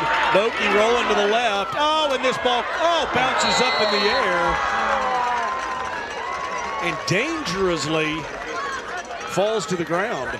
Yeah, could have been picked off a couple of times. First on the initial deflection, and then it looked like Oliver Springs had a chance to make it a catch off that deflection, and obviously Coalfield too. Yeah, see, I've got my eye on Benton 11. Oh, man. He's talking to the sideline a little bit, to the coaches, and you can tell that the mannerisms are, guys, I'm open. Yeah. I'm here. Use me. See, they're in the huddle, and he's out here on his own. He wants the football. matched up with Waylon Burgess.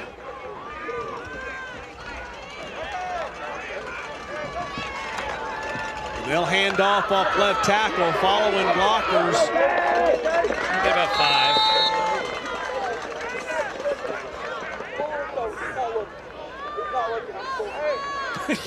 you just see the body language. And here's the deal. I respect the competitiveness in him. I mean, I respect the receiver that says, give me the ball. If they get down here into the red zone, get closer to the goal line, absolutely throw it up to him for sure down there. 3rd down and 9, 4-down territory, obviously.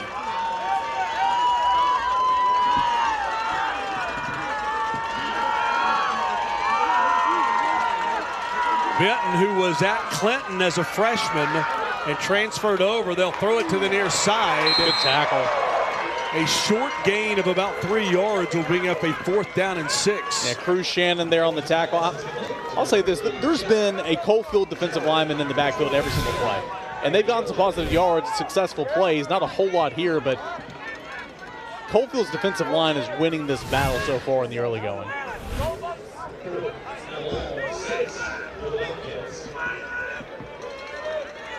Fourth down and 6. You're down 14-0. It'd be a 41-yard field goal. Don't have a kicker can get it there, so you're going for it. Benton down here by himself, bottom of the screen. And they're looking for Benton, who's triple covered. And they'll throw this one up for grabs. Got it! Catch me! Is it enough? Yeah, it is a first down. Like a yard. It was almost like the 3rd Hail Mary. Oh, he got lit up, though, when he threw it. Man, he got hit hard. Yeah, Bokey rolling to the right. Oh, a little extracurriculars going on. What a catch. And he immediately looks to the other side. Did I get it far past the thing? Well, and here you go in a rivalry. Coaches, both coaching staffs out on the field to pull the players apart from each other. And now you got to wonder who's the flag on, because you've got a first down inside the 20. How big is this call? Yep. And look at the shot right there. Clean football play.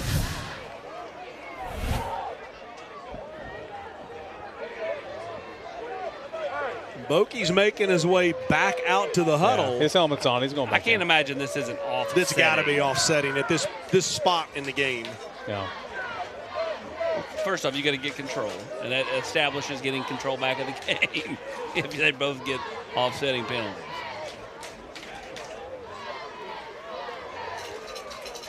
That's a really good play. There's been more backyard football plays in this game.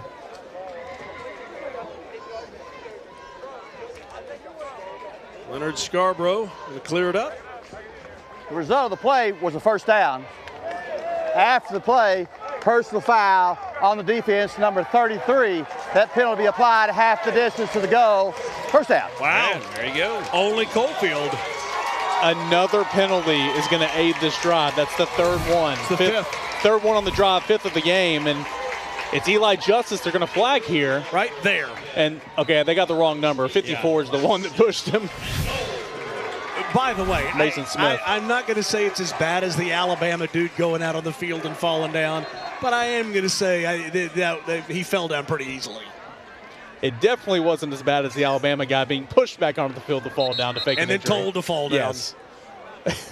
There might have been some acting there, but it was not worse than Alabama's play. Yeah, no. So after all of that, after the incredible play and catch on 4th down, it's first down and goal at the 8. And guess what? To this point, everything you've done has been a struggle. And everything you've gotten has been because of a flag. Yes, correct. You can right a lot of wrongs here, though, if you're able to get in. All right, Bokey's not in the football game right now. I think he had to come out. Yeah. Mason Day's taking the snap. So they'll run a little wildcat. That's a little bobcat. Pick up a couple of yards. Okay, yeah, I'll give you bobcat. All right, here comes Bokey. He's back in. So, yeah, you're probably right.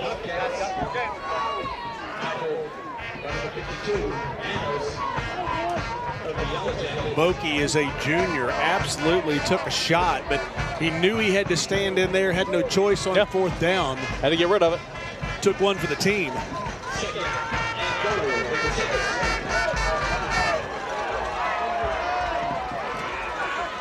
Second down and goal. Handoff right up the middle. They'll push the pile, backing towards the end zone, turning towards the end zone, finally down at the one. That one all effort by Mason Day. And his offensive line, I mean, they just huddled up and just kept the feet moving towards the goal line. Did you see Leonard Scarborough? The ref says, go, back to the huddle. I've had enough. It's the second quarter.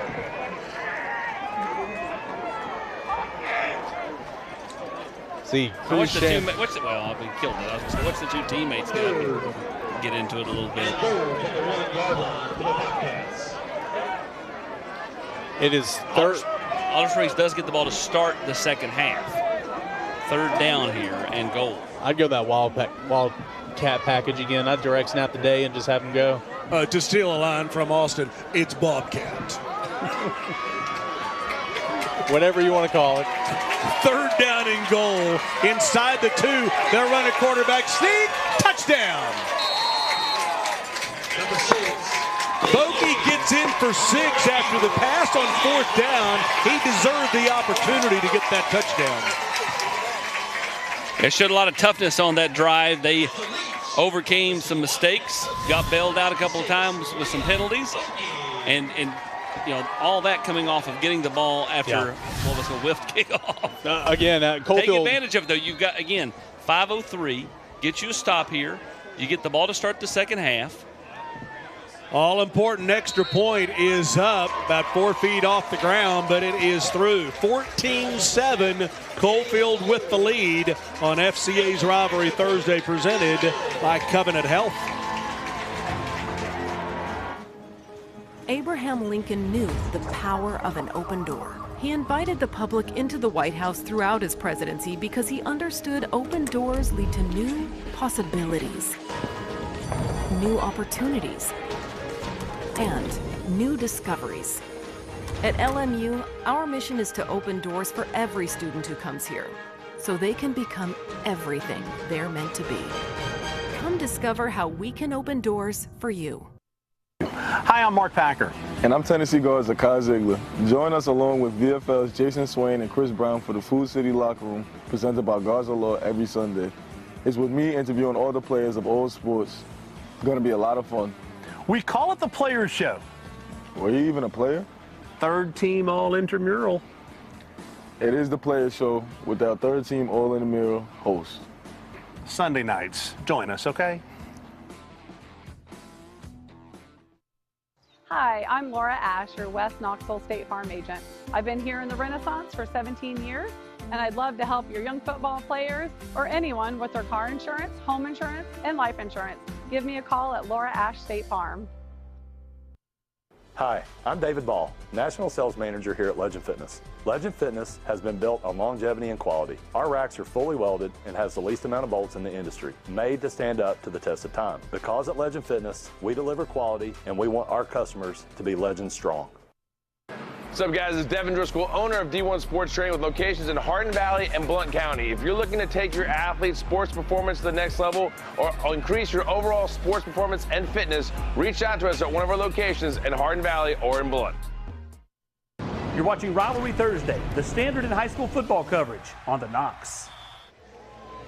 FCA's Rivalry Thursday, presented by Covenant Health, is brought to you by D1 Training, Food City, Matlock Tire, Knoxville Orthopedic Clinic, Glass Doctor, and Better Mattress. Well, an 8-play, 47-yard drive for the Bobcats in 5.5 minutes, 5:31, aided by some big penalties, but the Bobcats will take it, and they needed a touchdown there. They got it. Oh, they absolutely did. Again, getting the ball at halftime, as Austin pointed out, especially when Coalfield's giving you a couple plays with those penalties, make them pay for it, and that's exactly what Oliver Springs did.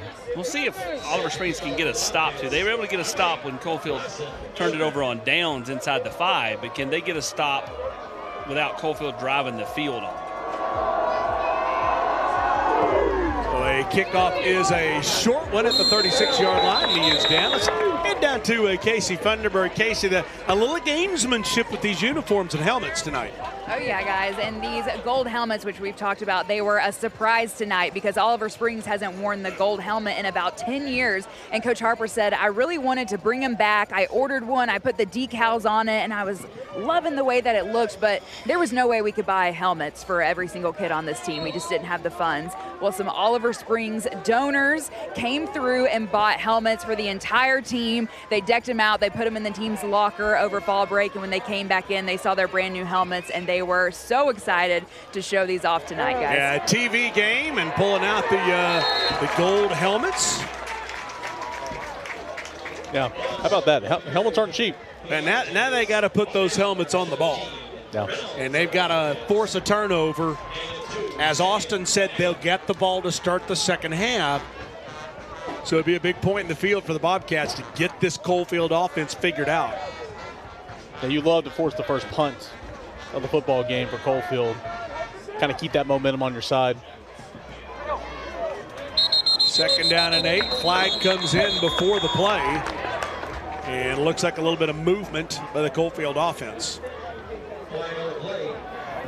First snap, false start, number 33 on the offense, 5-yard penalty. Look at that. You know, it's so interesting. The 15-play, 76-yard drive to get the game started for Coalfield in 9 minutes and 6 seconds resulted in no points. The last 2 drives, 5 plays, 58 yards and only 141. And they led to 2 touchdowns, 14 points. It's a funny game. That stat brought to you by Joe McStats.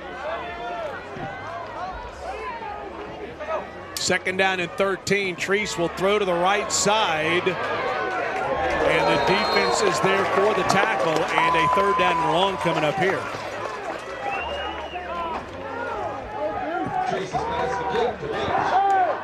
You know, for just a second, it looked like Cole Jackson was going to make a break right there. Yeah. They've done a good job on the perimeter tonight, for the most part. I know Treese had that long touchdown run when he broke towards the sideline, but they've rallied, set the edge. Yeah, what a huge play this would be right here, kind of for the first time outside of this 15-play drive that they didn't convert, just to get Coalfield off the field.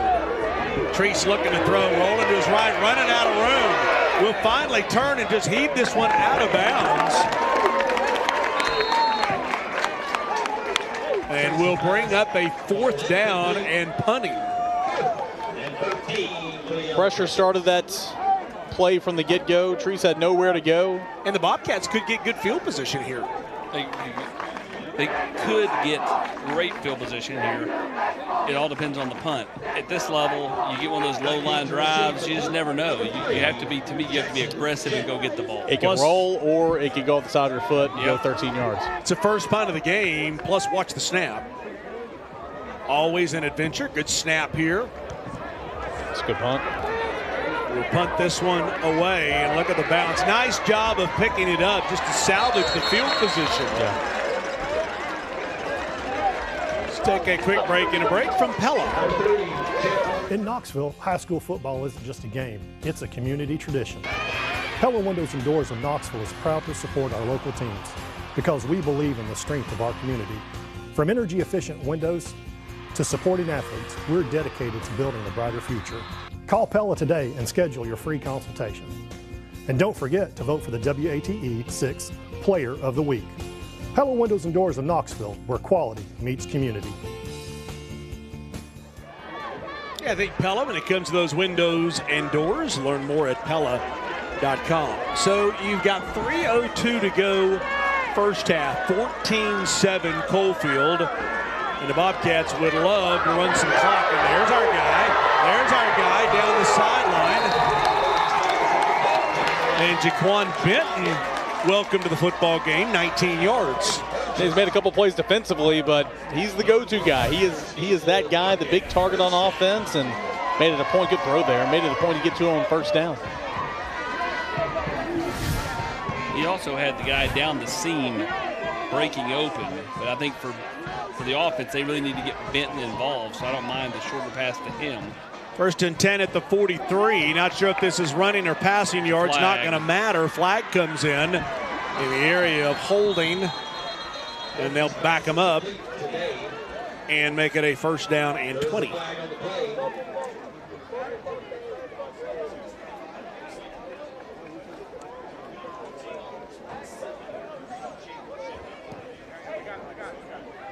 Even if you get it down, even if you get it to half down 14-7, I was about to you say, feel really good. yeah.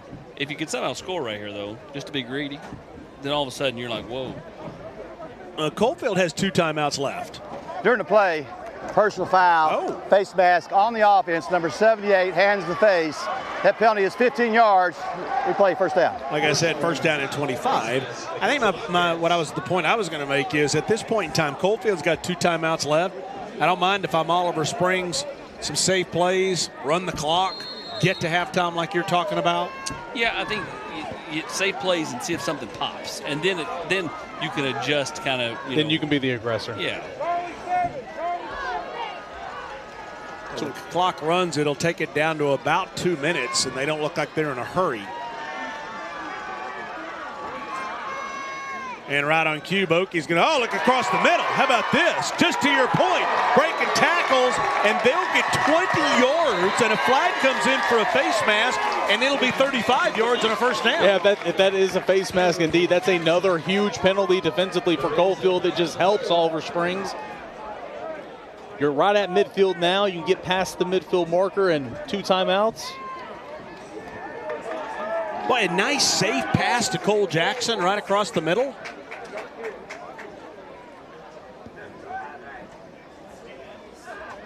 Well, they're looking to the Coalfield side. Yeah. Okay.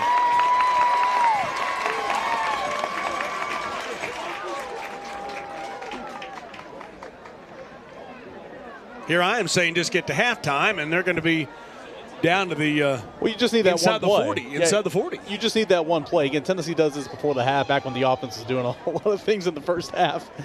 You're just looking for that one play to pop. It's still a face mask on the defense, 5 yards. By result of the play, the foul will be a 1st down. Right. But not inside the 40. I thought it'd be a 15-yarder. They'll just call it 5 yards.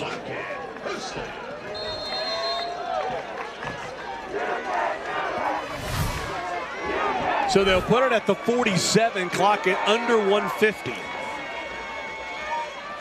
Handoff off right tackle, not going to go anywhere, slung to the ground. Jeez. That's the collision of the game because he collided with the ground. Kyle Wright grabs Mason Day and just slings him around. Hey, by the way, while I've got a chance, I want to thank Lisa Harper and L Catering for the best pregame meal we have ever had in 16 years of Rivalry Thursday. She is the mom of Tyler Harper, the head coach of Oliver Springs. She brought lasagna, chicken Alfredo, garlic bread. It was the absolute banana pudding, best pregame meal we've ever had.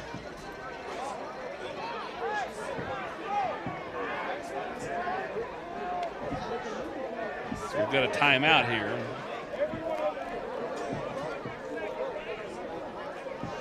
Well, if you have a student preparing for the ACT, as we've got some conversations about what down it is, last chance for seniors to garner those scholarship dollars. One-on-one tutoring, online course available for the in-school test. December 7th is the prep course for the December 14th test, which is so important. So important to your student. Every point on the ACT could mean scholarship dollars. Learn more at CootsCrampCourse.com. Well, after the pass and the 5-yard face mask, he said 1st down. Right. But they didn't. It's not a 1st down. It was 3rd or 2nd and short at that point. They didn't pick it up. Now it's 3rd down and about a half yard. But see, the scoreboard said 1st down, as it still does now. Yes, but the down markers, which are what counts. OEB Rivalry Playoffs presented by Food City will start 2 weeks from tonight. Where will we be on that first Thursday? We don't know. Where will we be that Friday night? We don't know. We don't know where we're going to be anytime. We got some ideas. We got thoughts.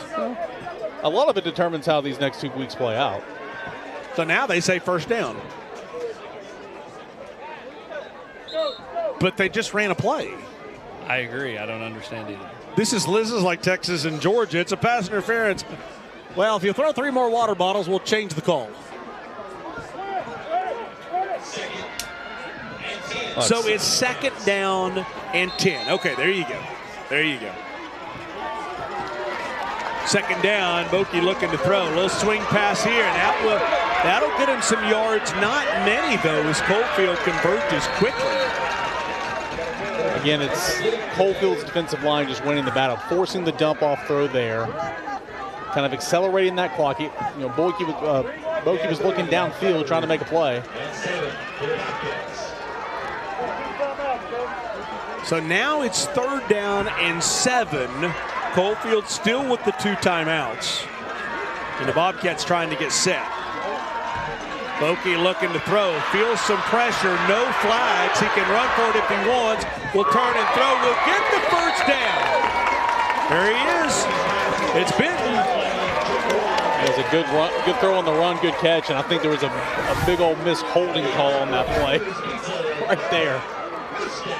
I was about to say holding, but there wasn't a flag, so I didn't say it. That's okay. Glad you pointed it out. It's a contact sport. Things happen. So 36 seconds to go. Now you're at the 32. Oliver Springs has 2 timeouts. Oliver Springs was decent on field goals from a certain length in the first half, or in pregame. So Boki will fake the handoff and has nowhere to go. It's gonna be a timeout. He'll lose a yard and a timeout. He's trying to get to the sideline there, couldn't quite make it.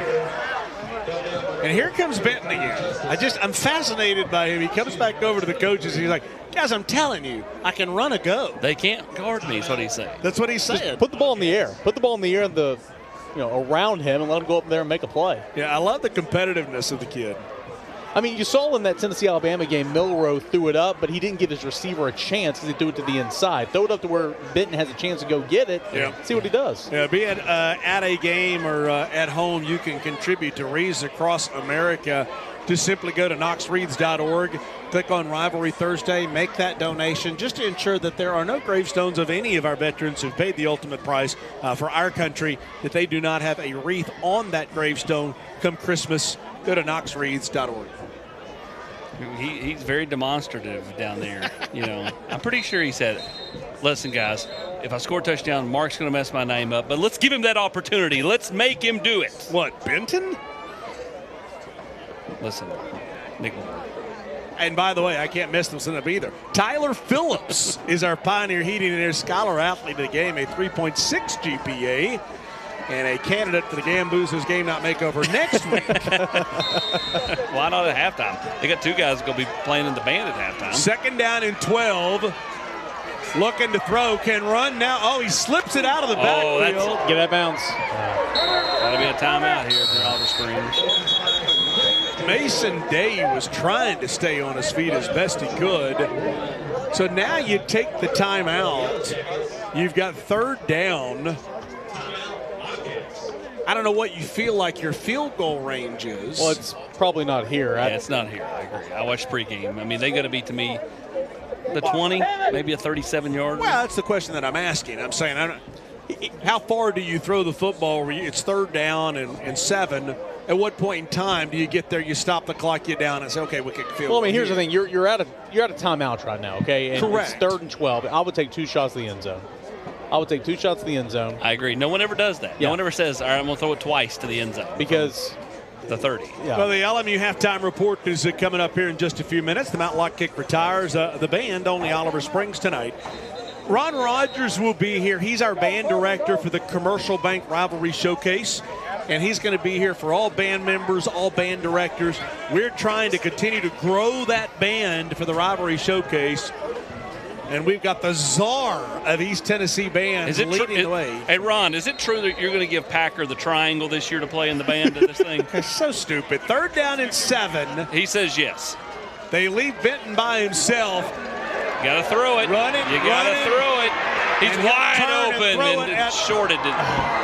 Just couldn't, rolling to the left, couldn't throw across his body. If he throws it 10 seconds sooner, it's a touchdown. Yeah. I mean, it's just he just didn't see him. Yeah, because he's looking at the other side of the field. He just didn't see him. He's wide open over there. Now, I know he's not wide open right here by the end, but he almost was intercepted. wide open for a long time. Cole Jackson nearly makes a diving or Jaden Bunch, excuse me. Again, it's 4th and 7. You can get a first down, have time to clock it. You got to throw it at least 7 yards, though. How many times have you seen? I mean, look at Alabama last week on 4th and 22, and you're not dumped it down. Take a shot to the end zone. You are not going to have time to get up there, spike the football, and all that. The operation will be as fun. 3 receivers, top of your screen. Timeout going to be taken by Coalfield. A no-balls game this weekend, but there will be the next couple of weeks against Kentucky and Mississippi State.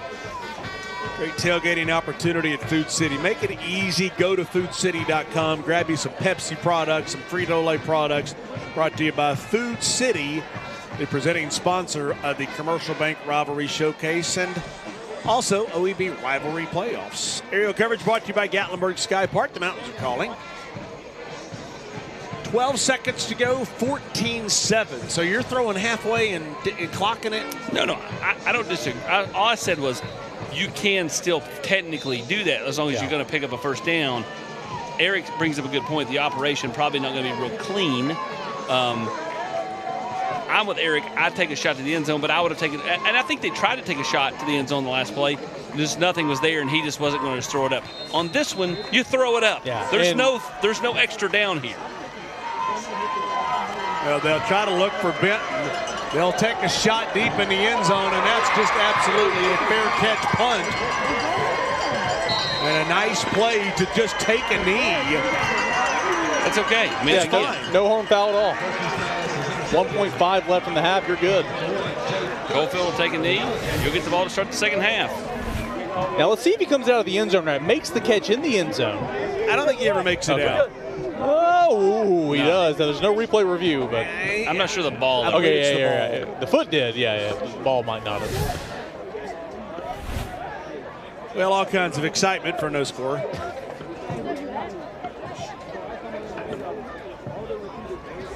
I think to the point of our conversations of Benton, Coalfield, no dummies. I mean, they're doubling over. They've got the safety over doubling up on him. So it's not like he's by himself. Yeah. And I think he's getting frustrated by that, but he's like, still throw me the ball. So 14-7, Oliver Springs gets the football to start the second half. 2 top 5 teams in the state, both 7-1, both 5-0 in region play. And we'll go to the LMU halftime. But first off, we have got the Matlock kick for tires, and I'm anxious to see who is sauntering out onto the field. It appears it's only one person, and here we go. Who you got? You guys. Who you got? Tell your friends. Eli, we've got Eli right here. He's trying to get his friends to come out here. Here they come. Okay, Eli, while we're waiting on your friends to get out here, how are we feeling about this kick tonight? Very nervous. Feeling very nervous. I don't know. I'm just going to try to get it straight through. Got to get the power. All right, well, that's what we need to see. Okay, guys, I've got Don here with Matlock Tires. Don, what's going on at Matlock right now? Well, we're doing a lot of good service and tires, and we're going to have the big special tire sale on the week before Thanksgiving. So everybody come down and see us, and so we'll be there. You got any words of wisdom for Eli over here? Yeah, kick them straight and long. All right, well, Eli, let's see what you got here. There you go. We're keeping it simple. A 30-yard field goal. Everything in pregame was wide right. Not from him.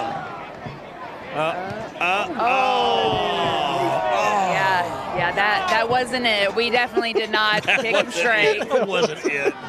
Yeah, he had some air on it. That's never a bad thing. Casey's that so wasn't uplifting great. last week with the girl. This week just tears down. Listen, no, sorry guys. One chance and we're done. So, all right, guys, we're going to head to the LMU halftime. Coalfield leads 14-7. Matlock Tire Service and Auto Repair is proud to be celebrating 70 years of serving East Tennessee. That's 70 years of old-school customer service, trustworthy auto repair, and of course, great deals on tires. Each one of our 5 convenient East Tennessee locations feature family-friendly waiting areas, and you can schedule appointments and search for tires right on our website at matlocktireservice.com. Modern convenience, hometown values. For 70 years and counting, Matlock Tire Service and Auto Repair.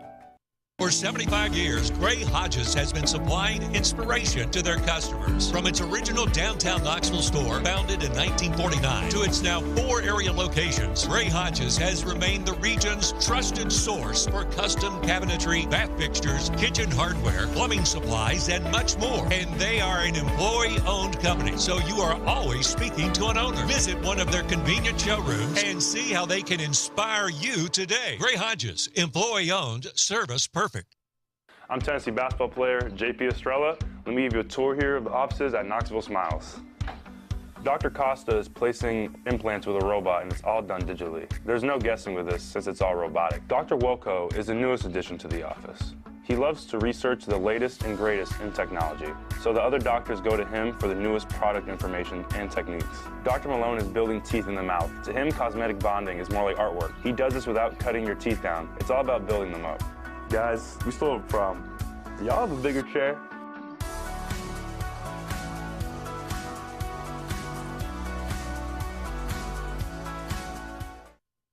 Attention shoppers, don't forget to ask our certified butchers for great recipe tips. This is an authentic butcher shop, where meat is hand-cut in-store, beef is ground fresh daily, and expert advice from a certified butcher is always free of charge. Free advice? That's what I call value. The quality I crave, the value I count on. Nobody does food like Food City. Hello, I'm local East Tennessee agent Scotty Dykes. I've been doing business in Roane County for over 24 years. We offer auto, home, life, and other investment services. We'd love to do business with you. And let me take the time to show you around our office to show you what we can offer. When you come into our office, you're going to find many friendly faces. You'll first come in contact with Sydney, who's going to welcome you and get you pointed in the right direction to get the services you need taken care of. Many times you'll come into our office, we're going to be busy with other clients.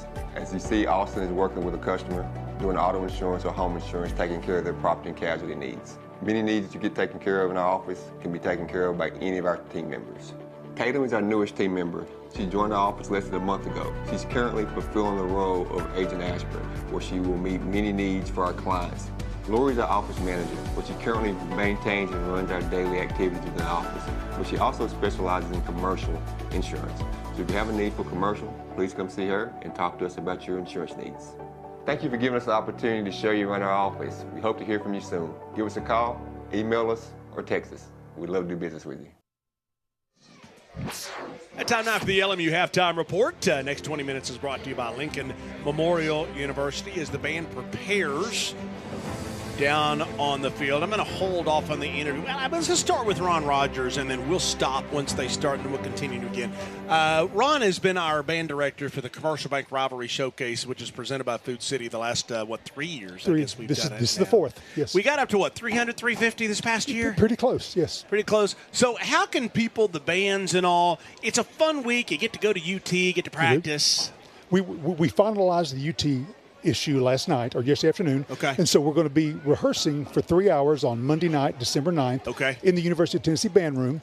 And then we'll rehearse again at Maryville High School on Saturday. But we're just very, very excited about it. The initial letter went out to the band directors today to let them know. And then we'll also follow up with a document that goes out to the returning students from last year. They're eligible to do it again. Yeah. Asking them to not only recruit their own band members, but other members from other schools. You know, Ron, we're at about 300, 350. I have a goal because I've always said that the band is just as much the part of a football game as a football game itself, and I've always felt that way. And I want the band to be, for our All-Star event, at about 500.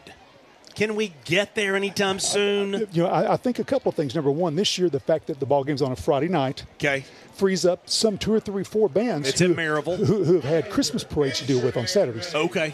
So I think that helps greatly. Once again, the fact that it's very centrally located in Maryville, I think helps things too. And also, I think with us going to the individual band students, asking them to help with recruiting, I think will also help greatly, too. We'll pause right here. I'll continue with Ron after the band because I want to give them their opportunity. By the way, next year, the Commercial Bank Rivalry Showcase moves to the new Covenant Health Park downtown Knoxville as the permanent home. So we'll have an incredible venue there, and I would expect us to grow this event as well. Halloween 1 week away, a Halloween-themed band performance by the Oliver Springs Band.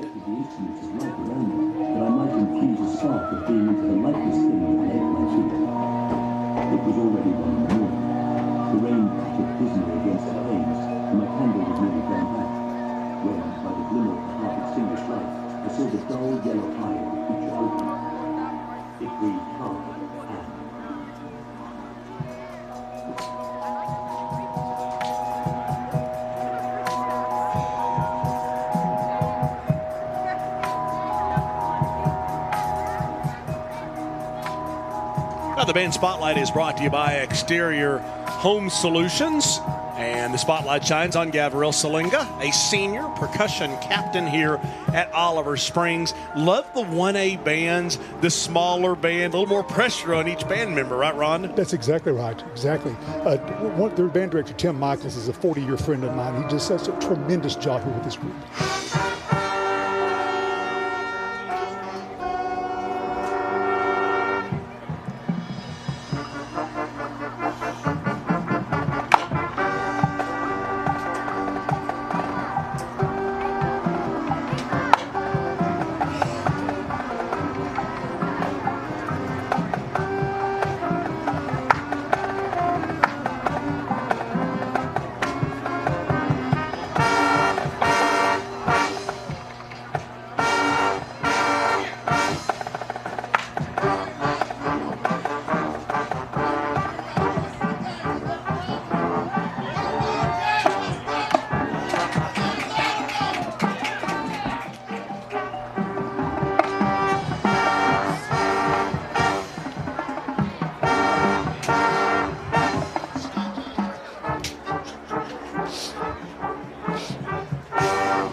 So, Ron, as the band continues to play, how do people sign up if they want their whole band to be a part of the Commercial Bank Rivalry Showcase Band? I think we have a couple of options. Number one, the directors can sign all their students up if they want to and send back to me on a Google Doc. As I said, we're also sending out to individual students, and they also can send them back individually to me with their director's permission to do so, and that way we can continue to amass more and more students. So now, once again, the Commercial Bank Rivalry Showcase will be Friday night, December the 13th at Maryville High School.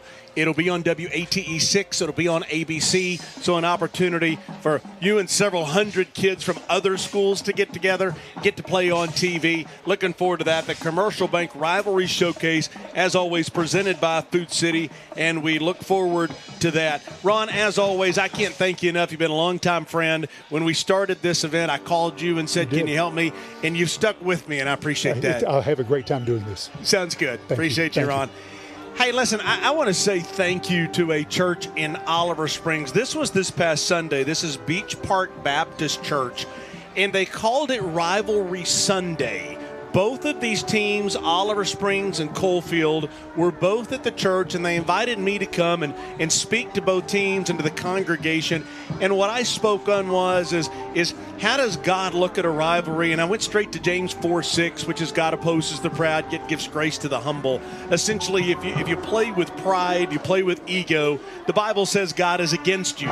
But if you play with humility and you play as a team, it says God is on your side. And so that was the message that I shared with both of these teams tonight. I don't know that they listened to me because there have been about 5 personal fouls in the game, but it was the greatest honor of my career to be there Sunday morning, and I want to thank the church for having me this past Sunday. Hey, games on the radio tomorrow night, we have talked about. It is a big night tomorrow night. These are actually Diamond Clear games. Actually, these are on the radio, excuse me.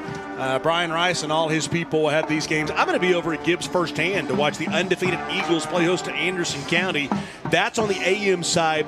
Catholics on the road at McCallie. Tall task for the Irish tomorrow night on 99.1. And then Farragut has won 4 games in a row now. So big game for them coming up tomorrow night. Games on Diamond Clear. There's that Farragut-Hardin Valley game. Bearden at Moorestown West. Weston Halls, Seymour at Sevier County, Heritage and Central. All of those games will be streaming tomorrow night on Diamond Clear. You know, a great story that is a great story, and it's not because of the hurricane that hit in Cott County, but it's because of how Cott County and Cosby specifically kind of rallied the troops, and they have, to come together as a community. This Cosby team was 1-9 a year ago. They're 7-1 now after a win over Cloudland a week ago, and we had a chance to go over to Cosby and visit with the head coach Levi Cooper about so much more than just football. With the flooding and everything that's going on in the community, it's certainly been a challenge to navigate. One, you know, just the health and safety of our players and making sure that all those kids that we have that were affected by it, have the things they need, and their families have the things they need. But then too is just, is giving back to our community, people that show up and watch us play every Friday night and are here supporting us every chance they get. A lot of them lost everything they own, so having our guys come in and volunteer and go in and clean up around their places and drop off supplies and everything is, it's been a good thing to see, and we're really, really proud of our kids and the way they've stepped up and helped out and supported their community and when it needed it the most.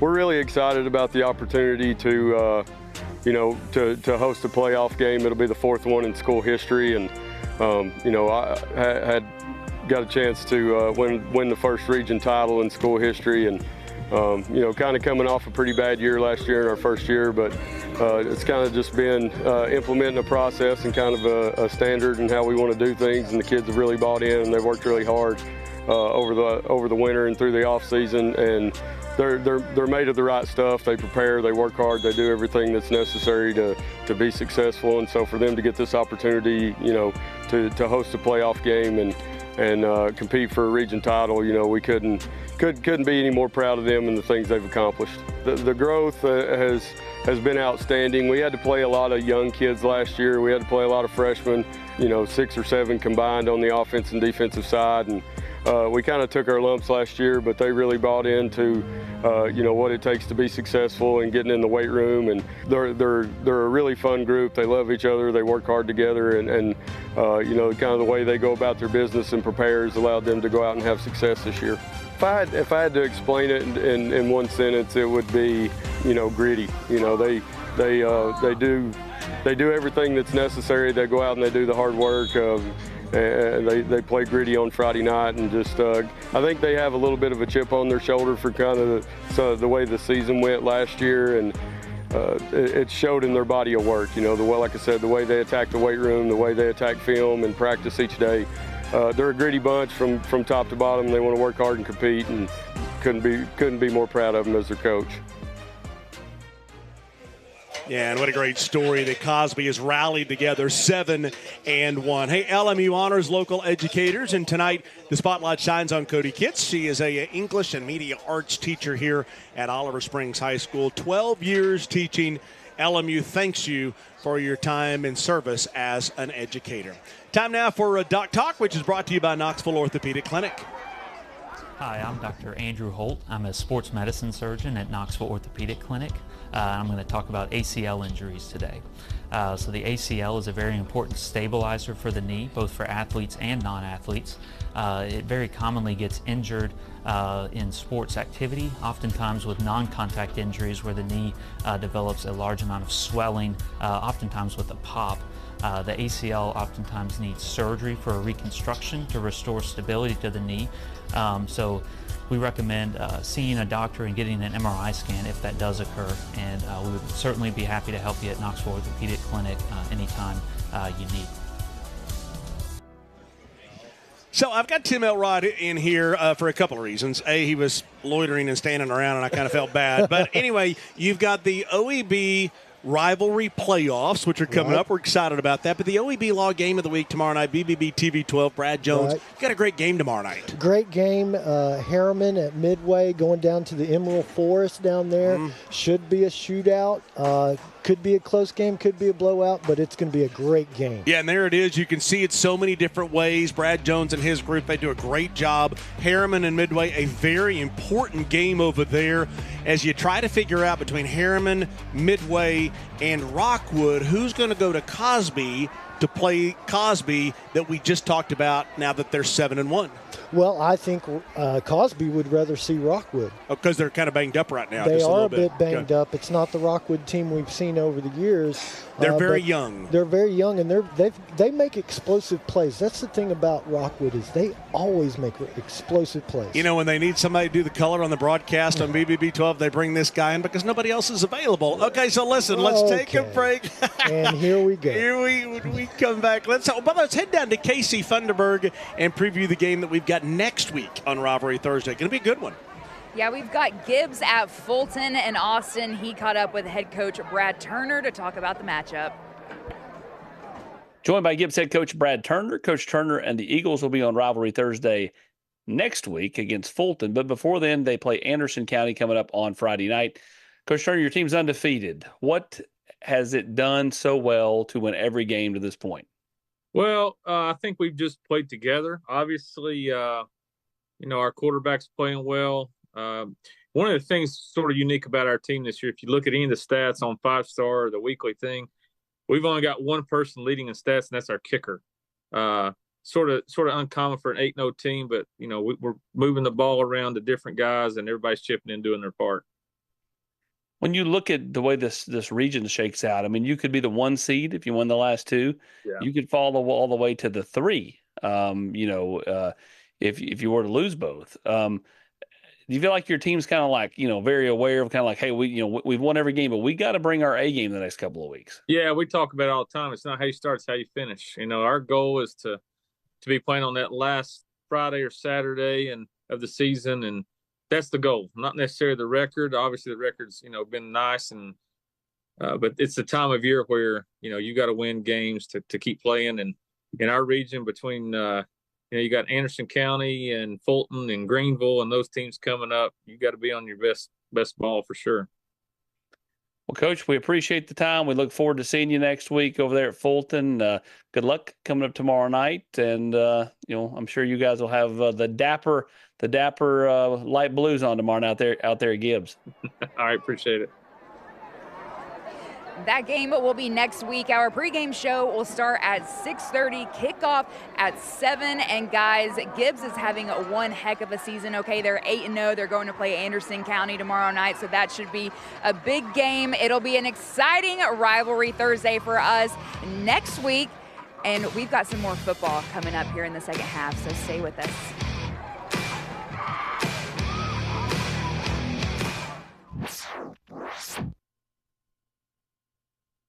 At LMU, every door is open. Each can help me build my future exactly how I imagine it. Let's check those specs, guys. And lead to a career where I'll have an impact. As a nurse, how are you feeling today? A social worker. I guess you started when I was young. Or an executive of a multinational company. Take a look at the third quarter. I know LMU will prepare me for a career where I'll make my mark. That's a cut. Because whatever door I walk into, there's a future for me. Abraham Lincoln knew the power of an open door. He invited the public into the White House throughout his presidency because he understood open doors lead to new possibilities, new opportunities, and new discoveries. At LMU, our mission is to open doors for every student who comes here, so they can become everything they're meant to be. Come discover how we can open doors for you.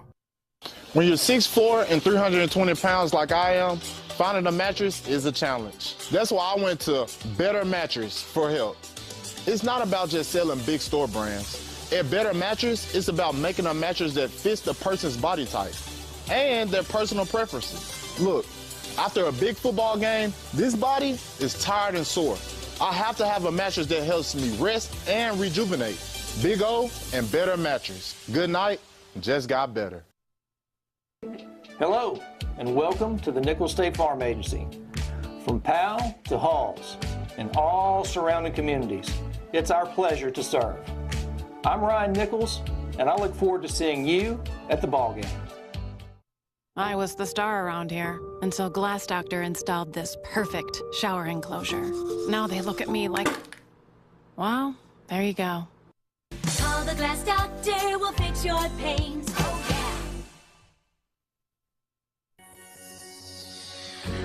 Safety, integrity, reliability. More people trust the Joe Newbert family to return their vehicle back to its original condition or better. Only Joe Newbert Collision Centers offer pickup and delivery, worry-free insurance claim handling, and guaranteed repairs for as long as you own your vehicle. Insist on locally owned Joe Newbert Collision Centers. And drive safely out there.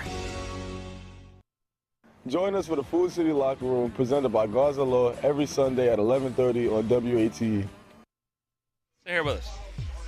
The third quarter is brought to you by Covenant Health. Mark Packer along with Eric Kane, Austin Price, and two kids I'm not sure about. We'll introduce them to you in a second here. Time for the State Farm T-shirt toss, and it's brought to you by Scotty Dykes this week. Scotty's the head coach at Cott County. He was not able to make it tonight. Has had a whole lot going on in that community, so we understand that. But we do invite you to check out Scotty Dykes, and $500 going to the homeschool tonight. So who we got here? What are your names? My name's Brooks Kelly. Okay, what's your name? Britton Mitchell. Okay, all right. I just love they walked by. One was decked out in Oliver Springs colors. The other one in Coalfield colors. Coalfield had Oliver Springs hat. And I'm like, boys, time to get a little air time here. They were getting ready to go up top and watch the game from on top of the press box. Is it just me, or do these kids look like they could be Austin's kids? You know, I'm just saying. I mean, you see it. Again, your nonsense comments. This is why you're probably not coming back after tonight. Let's go to the first half highlights. Early on, it's the Coalfield running game. Boys, we appreciate your time. And, Coalfield comes out on that first drive. They go 15 plays, but come up with nothing as Oliver Springs defense stands strong. A couple of huge stops there. Of course, it was a short drive offensively because Eli Justice for Coalfield's defense knocks the ball loose. Great field position on there. fourth down, it goes up top, and he's got a man a little bit more than what they were willing to do on defense. Yeah, Waylon Burgess with the touchdown and kind of a... Well, I thought we were going to show the whiff, but then we went live, and it looked very similar to the play I thought we were going to show, which was a whiff. I'm totally confused. I was about to say that, then I saw the 3 down there, and I'm like, oh. Back to live action, a reenactment of the whiff from the first half. 14-7. We settle back in after all of those fisticuffs. Take a look at the first half stats brought to you by OEB Law, and still the Coalfield side, but better than they were at the end of the first quarter if you're Oz. A lot from Jaden Bunch, and of course Luke Treese on that touchdown run. A lot for those rushing yards, 104 on the half.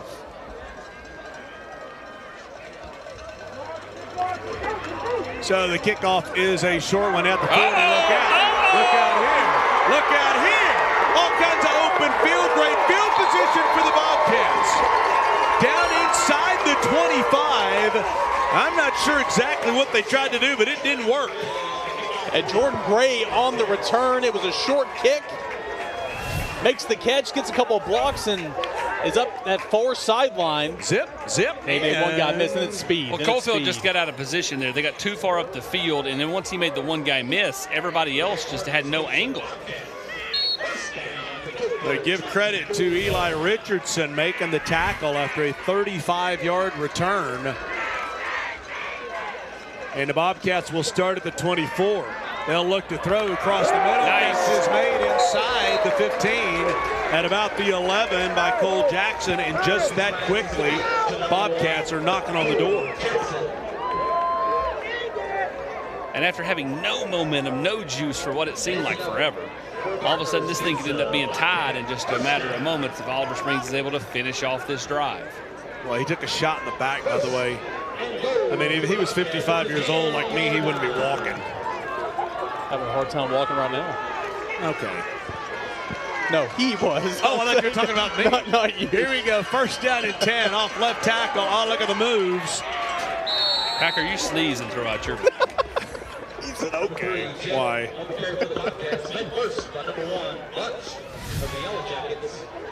We'll call that a 4-yard gain with a nice little zip. Jackson Jett, a junior. So it's first and goal now.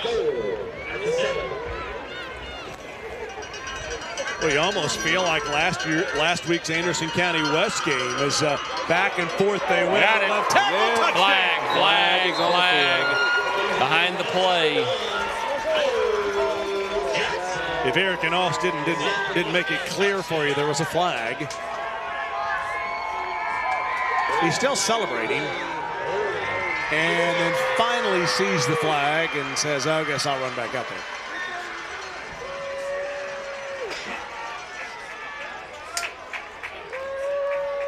Holding on the offense, 10-yard penalty. Replay second out. I was gonna say, it didn't look like he got touched. Really, he just kind of found a lane and went in the end zone there, maybe because there was a holding on the play. Behind the line, so away from the original line. A crippling call See if we can see the hold. I guess they're going to call 78 because he's got that hand under the shoulder pad. Yep. And that was in the play. Yeah. I mean, that's a good call.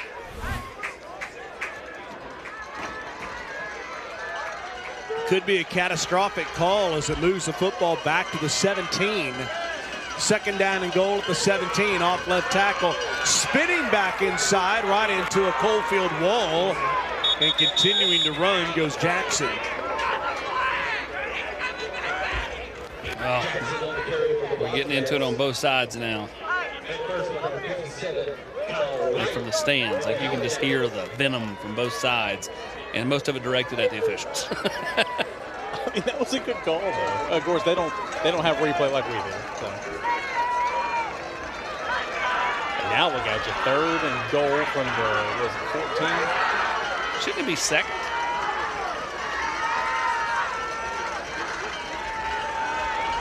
I thought it should be second down. They'll call it 3rd down. Looking to throw, has time. Receiver is there, underthrows the receiver. And now what do you do? It's 4th down at the 14. It'd be a 31-yard field goal, essentially a Matlock kick for tires, at least from a kid who practices. At least from a kid who practices, yes. That's tough because it looks like they are going to try the field goal because at minimum you're down there making a decision on 4th and goal really, really short. I think he scores on that play, just a bad throw. Where's the play that I'm missing here? Because you had the holding on 1st and goal at the 6. So that should have been a replay 1st down. So the quarterback's the field goal kicker. They'll put it down at the 21. It'll be a 31-yard field goal from the left hash. It's actually a good one. Snap is up. Kick is good.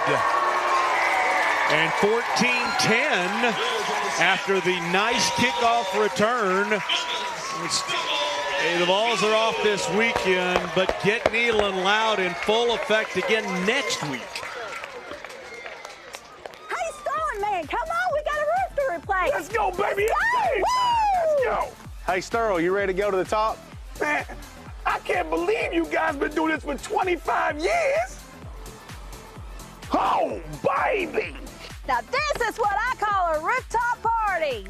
We have 25 years experience in roofing and exterior renovations, and we're backed by the best. Are you ready to get your rooftop party started? Give us a call, 865-524-5888. Well, by the way, speaking of Get Neal and Loud, you know, you see it all over the stadium, and Sterling Hinton's wearing the Get Neal and Loud. You can get your Get Neal and Loud shirt in partnership with Exterior Home Solutions and Vol Network, and a portion of the proceeds will benefit Zakai's Assist. As we've told you, his nephews suffer from hydrocephalus. You can scan the QR code. You can go to zakaisassist.com, purchase your Get Neal and Loud shirts, multiple colors, multiple options from our friends at Threads, and you can have those Get Neal and Loud shirts ready for that Kentucky game. Returnable from the 24-yard line. And they will set up shop at the 37-yard line. Hey, if you remember at Anderson County, a young man who was Mason Phillips, who was a running back there. This is Mason's son. If you remember, Mason had cancer in his eye and he lost his eye. Well, his son is battling the same situation now and is over at St. Jude in Memphis. You can scan the code or go to the GoFundMe to help the family. We got to get back to game action, but I want to show you this again after this play as they'll hand off right up the middle. Guys, let's go back to that graphic because I would love for all of our community to support, you know, the family here. They've come up with $3,155. They need over $10,000. And so you can help Maddox's family. And that's, once again, Mason Phillips, who played at Anderson County. Scan that code, go to the GoFundMe account, and help support that family. Be strong, Caden Jackson. Be strong in your gap. So 9 minutes to go here in the third quarter. Treese, a pretty good first half, 5 of 9, 55 yards. And he is rolling right, feeling the pressure, throws this one back, and this one pops wide open. Right up the middle, nice moves past midfield, as Jaden Bunch makes something literally out of nothing. Yeah, a couple of really nice blocks over there on the left side for that screen. You had a couple linemen getting out in space. One block here. Nice game. After kind of being stagnant the last 10 or so minutes of the second quarter, Coalfield trying to get that momentum going again offensively. Yeah, gain of 15 yards in a 14-10 game. Treese will keep it himself, and they've got something working on the ground again. This a gain of about 9.5. Yeah, 2 runs, keeping there on the zone read, and one went for 6. One nearly goes for a touchdown there. You see the end man on the line of scrimmage crashes, and Treese just keeps, goes around the edge. Nice game. He worries me when he starts getting full head of steam because he's got that ball dangling every which way. Well, Bunch running the football, number 1 in the first half. A nice first half, 10 carries, 60 yards.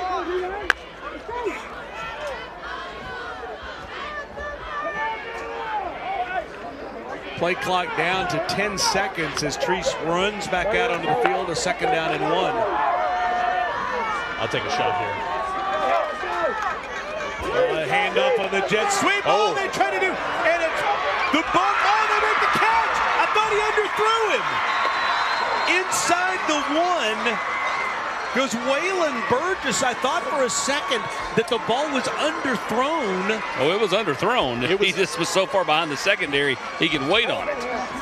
So we were talking 2nd and 1, take a shot type play. Looked like they were going to run the jet sweep. Well, they did. And they certainly did.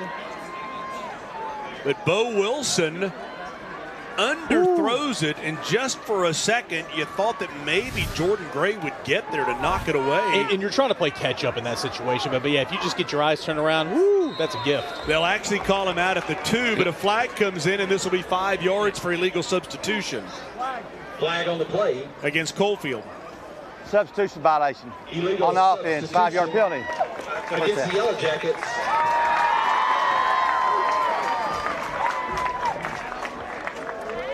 I don't think Benson liked the call by the look on his face. Benson's one of the best. Just a genuinely good dude. Even when I remember doing a story on him for High School Heroes back when he was a senior in like 2014. That's how old we are. Well, I'm much older than that.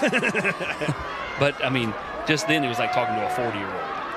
1st down and goal, handoff up the middle.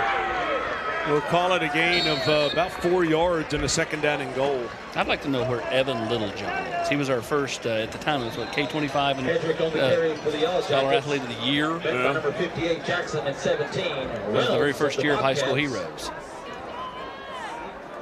Man is down, by the way, for the Bobcats. That's Cole Jackson down for one of our key players. Yeah. It looks, you're getting stretched out. Looks like it's just a cramp.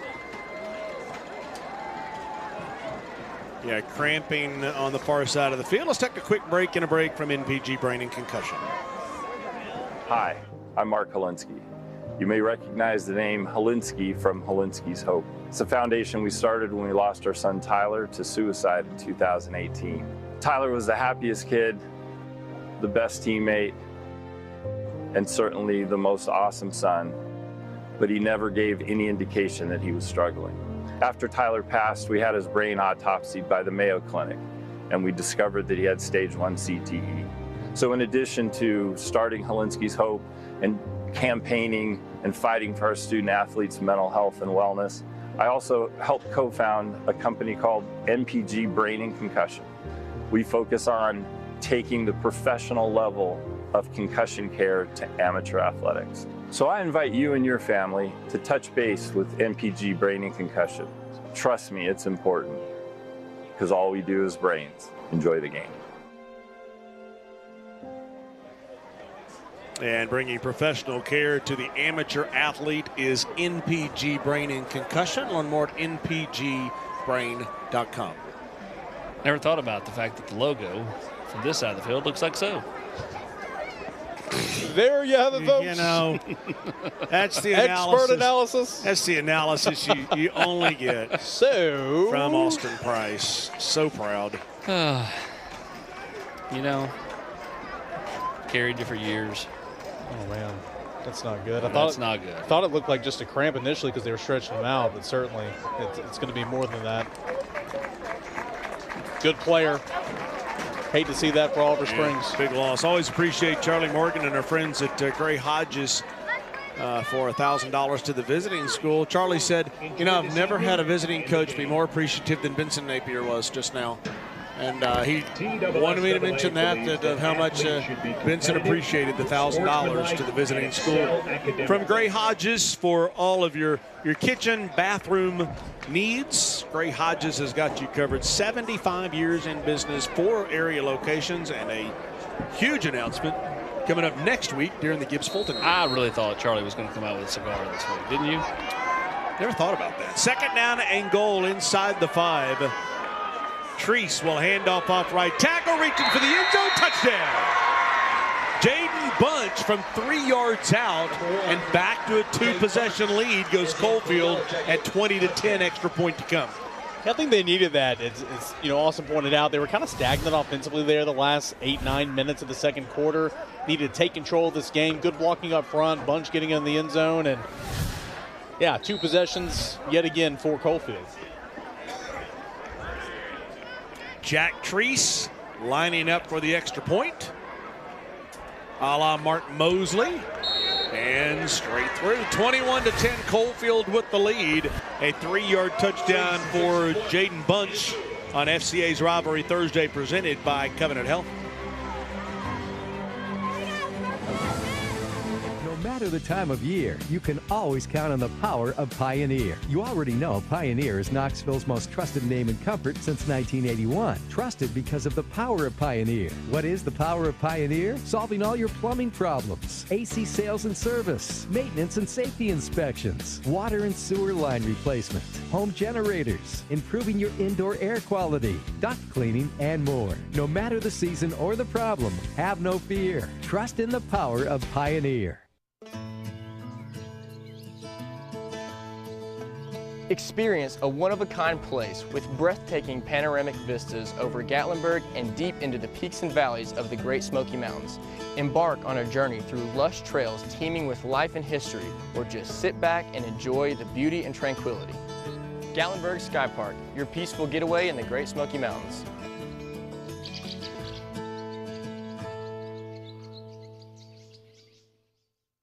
In East Tennessee, our work heritage runs deep.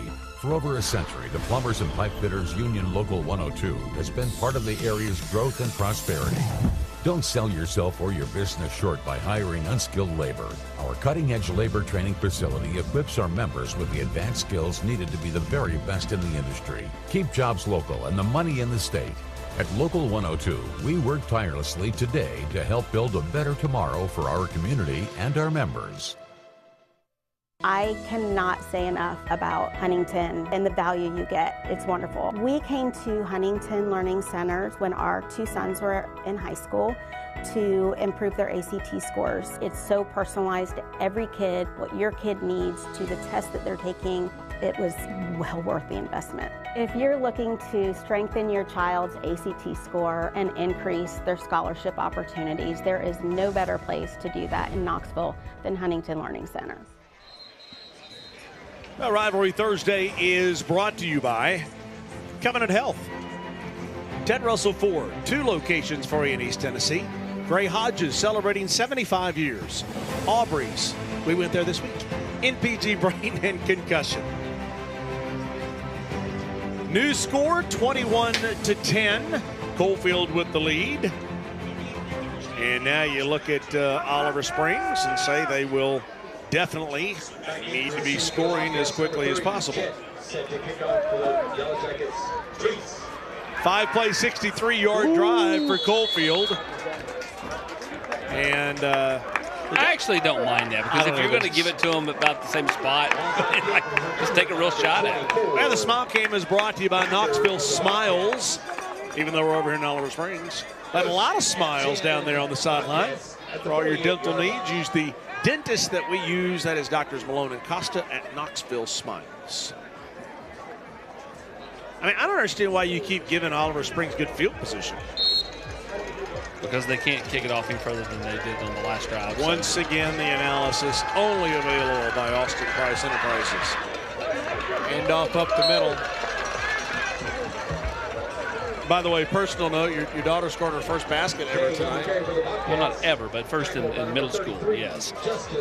4 points the last 2 weeks? Norris JV with the big win tonight over Lake City. 2-0. 2-0, that's right.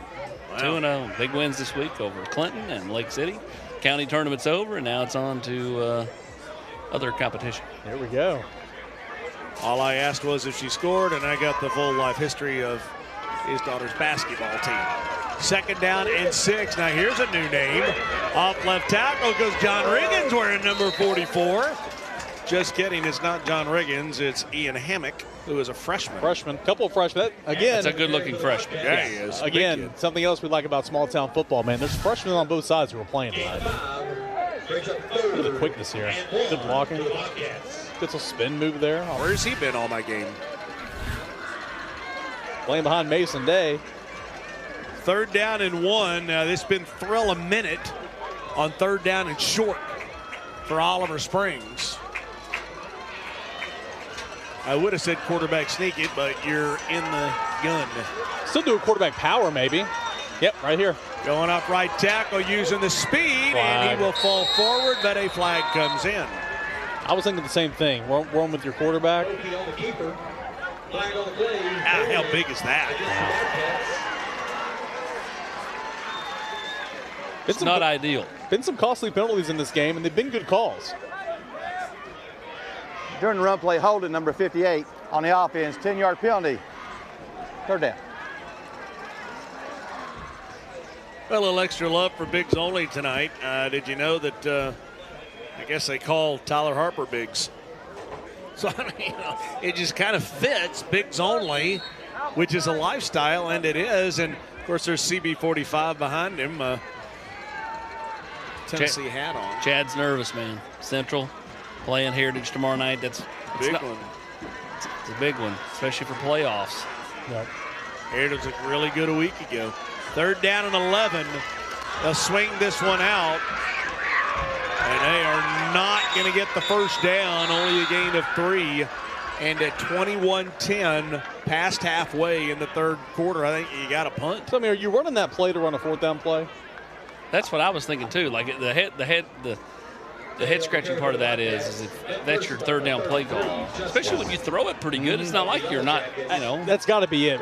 Trying to set up 4th down, but you didn't get hardly anything there. So I just think you got a punt on a 4th and 8. I think this is like Alabama going. I agree. Yeah. You know, at the end of the game, and with a head scratching call to Alabama to go for it on their own end of the field, you have 3 timeouts left. I just think there's too much game left. I agree. Bobcats have not punted so far. It's a 4th down and 8. You trying to draw him off and get a free 5? No, you're not. You're going for it. He'll look up the middle and will get the first down. Like I said, you should go for it here. A quarterback draw on 4th and 8 from midfield. The Rivalry Thursday research on the bottom says 4th and 8, midfield, go for it. Analytics say go for it on a quarterback keeper from 8 yards out. Now, okay, maybe that wasn't a straight draw, but man, oh man, what a play. I think it was pretty much a straight draw. Yeah, I mean. Bokey needed 8, Bokey got 9. It looked like a draw, that's for sure. If so, what a call. What effort. Yeah, I'm saying what a call like I wouldn't have called that, so that's why I'm not a coach. Yeah. 3 receivers near side, Benton bottom of your screen. Bokey looking that way. He's going to take a shot deep. Bokey fighting with the defenders and comes up with the catch at the 5. And here is what he's been asking for all game long. That's what he's been saying. Throw me the ball. I'll go get it. And he went and got it with 2 defenders back there, and Kane. Yeah, just give him a chance. Look at this ball. I mean, he goes up over a defender, makes the catch. Just give him an opportunity. He's just a mismatch. Yeah, absolutely. And again, here we are right next to the goal line. Do it again. Throw it up to 11. Yeah, he's just so long. There's nobody that can match that. Boy, so just that quickly from a 4th down and 8 at midfield to 1st down and goal at the 5 of the Bobcats. Handoff off right tackle, cutting inside, touchdown. Boy, 3 plays, 3 defining plays. Mason Day for the touchdown. What a turn of events. Again, you just mentioned it, 4th and 8. 4th and 8 at midfield. You do a QB draw, you get it, the long pass, and then the next play into the end zone for Mason Day. Touchdown, what is it, number 14 on the year? What a turn of events. Where have I heard that before? Did it have something to do with Addison's middle school game? I'm not sure. What do we...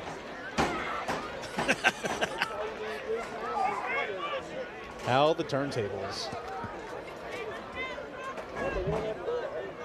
Are you going for 2? Yes, they are.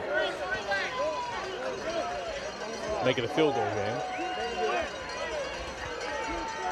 Well, they'll essentially go Bobcat. A delay of game here, though. Delay of game. That's not great. Try start, delay on the offense, 5-yard penalty. Still try. You kicking now? Again, PATs still thrill a minute in the high school football, too, and that penalty doesn't make it any easier. No, they're going. I mean, the PAT gives you nothing here. So. The delay hurts for sure. But I mean, I say from the 8 you throw a Hail Mary. I mean, we already had like 3 of those. We had like 3 of those in the first half. A little bit of confusion. Bokey goes empty set. Play clock at 1. He'll just get it off. He'll step up, throw it back into the end zone, and they get the conversion. Do it every play. And guess who it is? Have we called his name tonight? Mason Day, 21-18. Watch this pass, absolutely on a rope. Puts it high where his guy can go get it.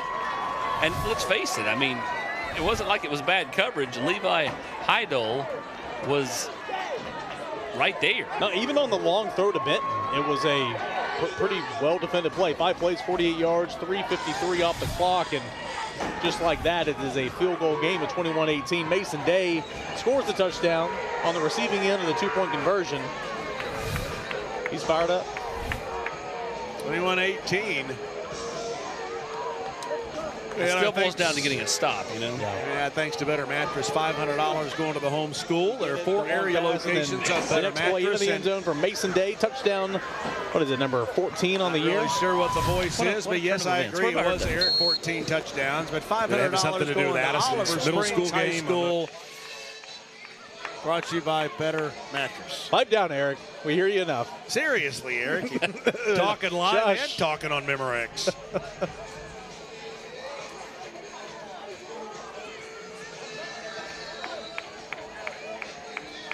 That's not good again, as everyone seems to be cramping.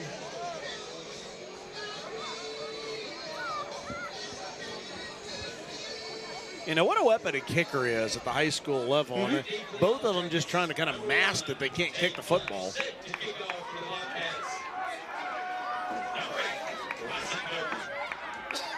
Bryson Goodman, the sophomore. Who has made a field goal, though, tonight, Bryson Goodman. Yes, he has. Yeah, Oliver Springs is okay with field goals. It's just the kickoff part of this. We just don't have any length to it.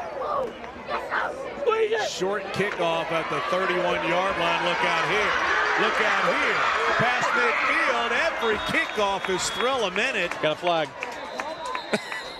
And every play, there's a chance of a yellow hanky hitting the ground. While we're figuring it out, Casey Fenderberg down on the sideline, the 4th member of our team. Hang on, Casey. We'll let Leonard Scarborough say what he's got to say. 23-yard return, by the way. Yeah, they got to convene real quick, but it's right in the area holding, and Coalfield's already went back to the 25-yard line for the huddle, so they're going to bring this back. Yeah, Coalfield's already got the huddle back at the 25. During the return, illegal block in the back on the return team. 10 yards from the spot of the foul. First down. Casey, sorry we were so rude. What you got down there on the sideline? Hey, no worry, guys. Guys, Mason Day, who is a phenomenal player for this Oliver Springs team and who just came up pretty big for their team as well. Coach Harper said if he was on another team, he would probably have 35 touches a game, but that's just not the way that they play here. They like to spread the ball around, and Mason understands that, and he always takes on whatever role he's given, whether, hey, this play is made for you or you're going to have to go block. And so he's a great team player for this team, and he's also someone who gives credit where credit is due to his offensive line, to his quarterback, to his other receivers. He's just an all-around great member of this Oliver Springs team. Yeah, guys that's played on both sides of the ball, and ultimately, you know, if they ask him to carry it a handful of times, go do it. If he doesn't get any carries and they're, you know, throwing it around, he's okay with that too. First down and 10 at the 26. Coalfield had a nice drive to start the second half, and they'll get yardage here off right tackle. They'll get the first down. Down. And a little bit more goes Jaden Bunch. Bunch is a load. I mean, you go back to that first drive, and he was just plowing people over. I mean, got a point guard right here. No, he's not, but boom. Yeah, watch him right here. Good balance. And more boom. I don't know if this is as much a load. He looks like he's about 5'7", 140 pounds. I know, but he runs like a load. Hard. Well, as much as it's the heart inside the chest. Because he's not going down on first contact. He runs with a good pad level. 18 yards on that one off right tackle. Here he comes again. And will always fall forward.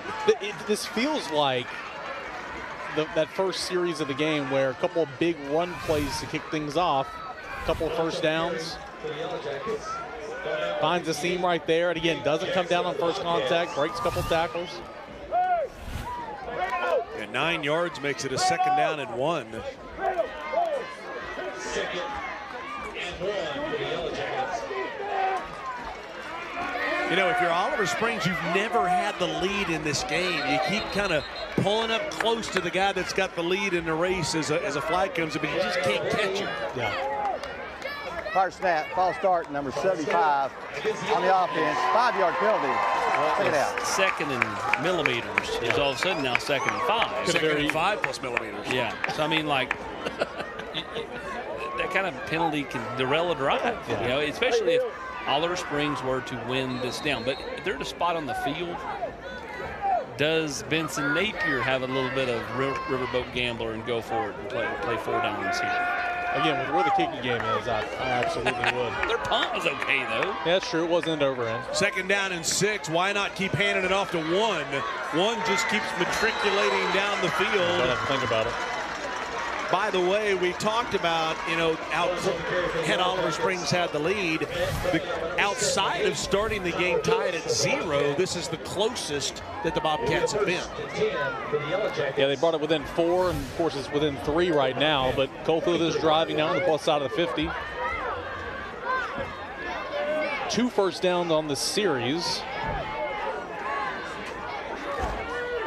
Bobcats have got to figure out how to get a stop, and they're just being mashed at the line of scrimmage.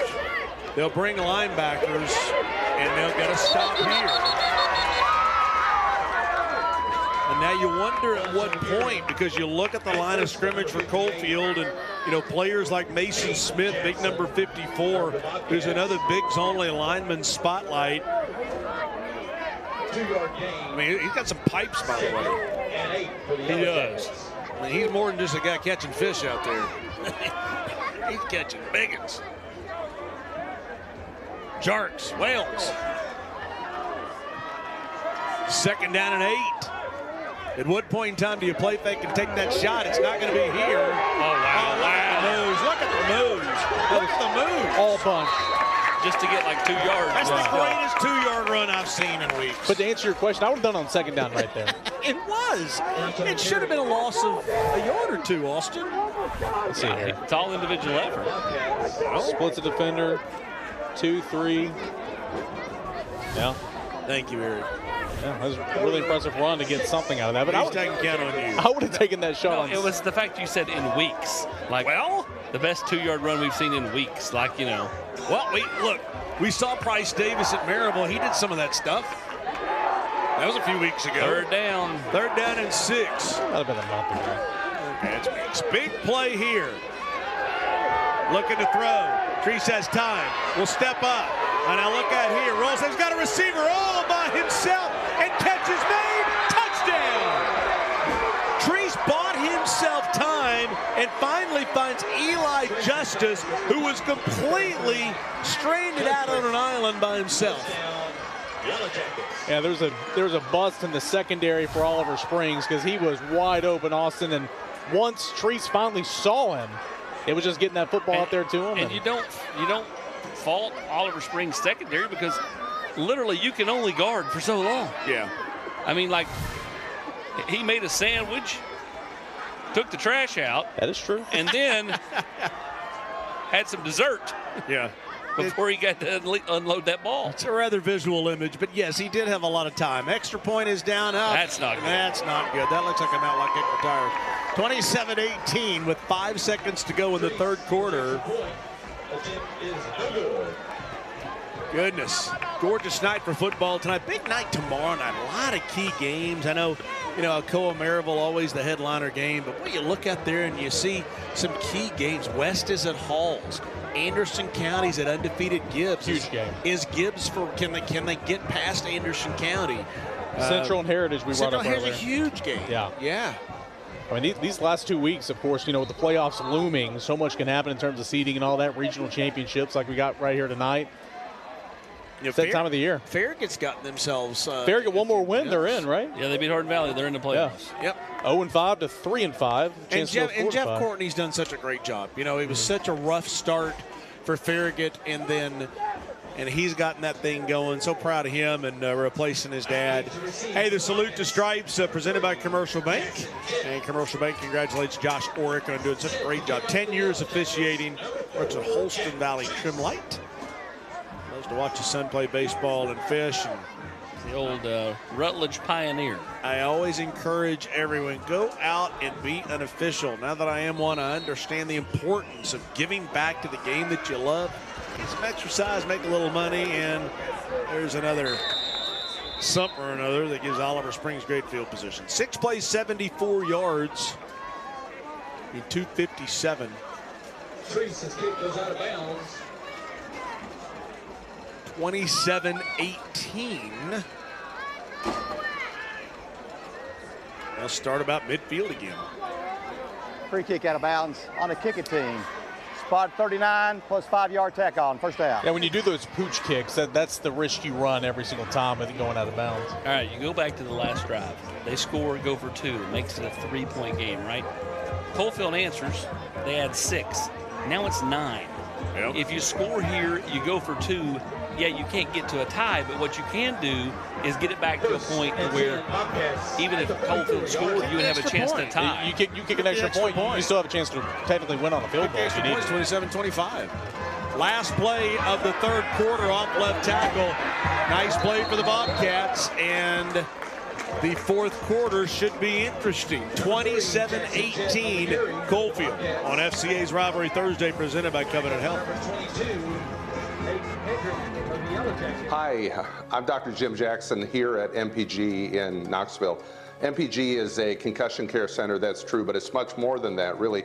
It's a center that aims to treat problems related to the brain across the entire lifespan. That's important because brain-related challenges go far beyond a concussion. They include acquired brain injuries, mild cognitive impairment, 101 challenges, and NPG is an expert resource. NPG, where it's all about the brain. Hey guys, we got a special guest coach today. Catholic alum, Tennessee great, Cooper Mate. Thanks, Coach. Let's see what your boys got. That's it. Come on. Let's go. Drive. Hey, bring it up. Nice work today, man. Y'all hungry? Yeah. We got some Auburn's. Let's eat. Auburn's. Real comfort, real food, real good. More fingers, Mr. Mays? Yes, please. What's the #1 home improvement project you could do for your house? Install an aqua clear water system. If you see one of our blue and green trucks coming down the road, we're on our way to help another Tennessee family get better water. With over 3,000 5-star reviews, you owe it to yourself to find out the quality of the water your family's drinking, cooking, and bathing in. Go to our website, aquaclearws.com. That's aquaclearws.com. We'll change your water. It'll change your life. Community banking is about location and much more. It's about family. We reside in your community. We are a part of your community. At Commercial Bank, our commitment extends beyond the walls of our branches.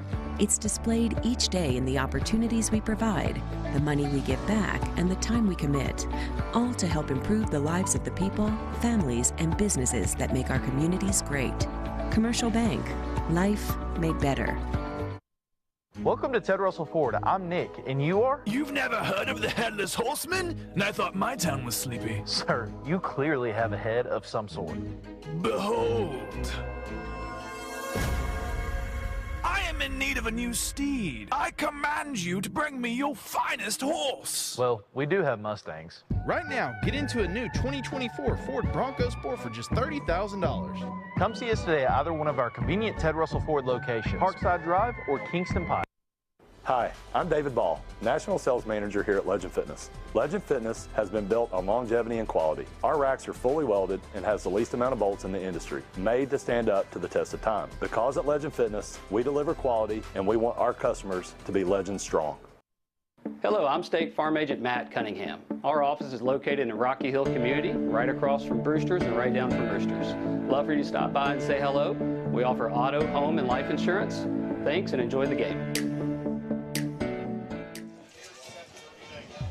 Now, the fourth quarter is brought to you by Food City, official tailgating headquarters for the Vols and for high school football in Tennessee. Hey, there's Casey.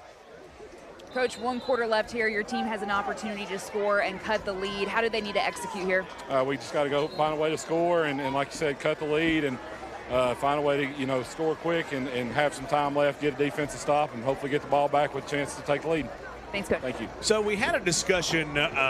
Eric and I didn't understand what Austin was trying to say. Austin was trying to say that you're down 9. If you score and go for 2, you cut it to 1. So no matter what, if Coalfield scores a touchdown and kicks the extra point, then you're still within 8. There's 5 free yards. Because you've not stopped him outside of the one time you held inside the 5. Which at that point we understood what you were thinking saying. of possession ahead. Yeah, it made sense. Private play, encroachment on the defense, 5-yard penalty. What? Still first down. Well, he's bringing that innovative thinking in here in the booth. So the third quarter stats brought to you by OEB Law. Still dominated by Coalfield, but Bobcats, hanging once around, again, they hanging really around. are. It's Oliver Spring that's cut it within, 4 and then 3, but it's been Coalfield that's just answered right back, and drove down the length of the field. Which goes back to my whole, you're going to have to catch it. Yeah. Which is kind of what they had to do with Whitwell. They hung around. And they'll get the first down here. It was a 29-28 win over Whitwell 2 weeks ago. They were off a week ago.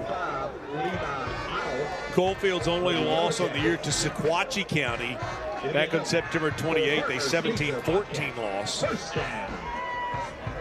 Both teams 7-1. But Tyler Harper's done such a magnificent job at Oliver Springs. He took the program over. They weren't winning, and he had such a look in his eye that he was going to get it done. Coalfield, again, not being out leveraged, working the perimeter well. Mason Davis being patient, just trying to find somewhere to get upfield. And just ran out of room. And he got more than I thought he was going to get, as he was running. Yeah, he saw that sideline was a couple yards away, and he had to make a move up. You know what? Much to what Coalfield did a few minutes ago, Coalfield is so much gang tackling over there. I might if I pitch it to Mason Day and then have him throw a halfback pass. Yeah. The way they would rally, I don't disagree. There'd be somebody back there in the secondary wide open. I mean, they had literally 8 hats on the ball just now. Well, that leaves, hats to defend the receiver. Turn a strength into a weakness. Second down and 9. They'll pitch his snap the left side. Cut back inside. Following blocker down to the 20. That is a first down and a much needed first down for Jackson Jet. Yeah, they've been giving it to Jackson Jet a couple of times on this drive. Following his blockers. Little 2 backs. We had to steal a line from Austin when we played golf. Packer, you're out of mulligans. If you're Oliver Springs, you're out of mulligans here. You've got to score every time you touch the ball. Yeah. Oh, yeah, that's given. Then plus that stop. Boki, the quarterback, handoff off left tackle, following blockers. Spinning down inside the 15. It goes jet again. And you get that feeling that it's the Bobcats running downhill. Yeah, I mean, they're going with this two-back set. They've been here on this series, and you see Day out there lead blocking, and he's been doing that for Jet the last couple of plays. Second short coming up.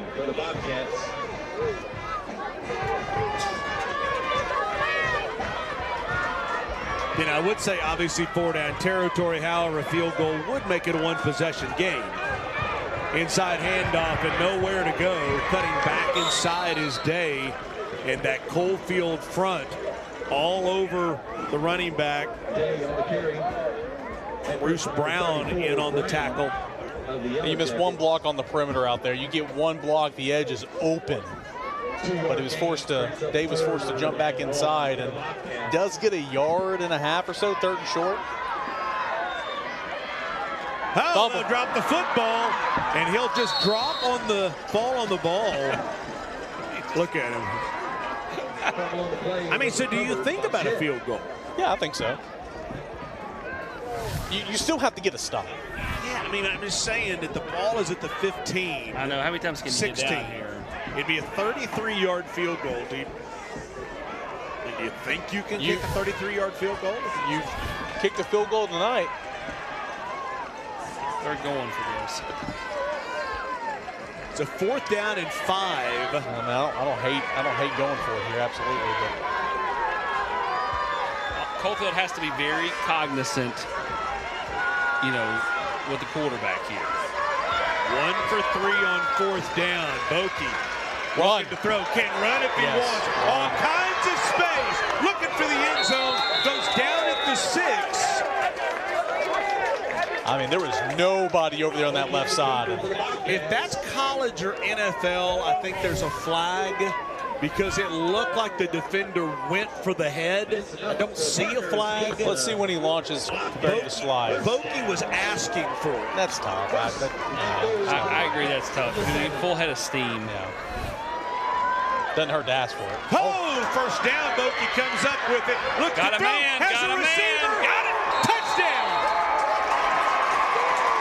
A busted play, and it's George Gray for the 6 points. I think they're kicking the extra point.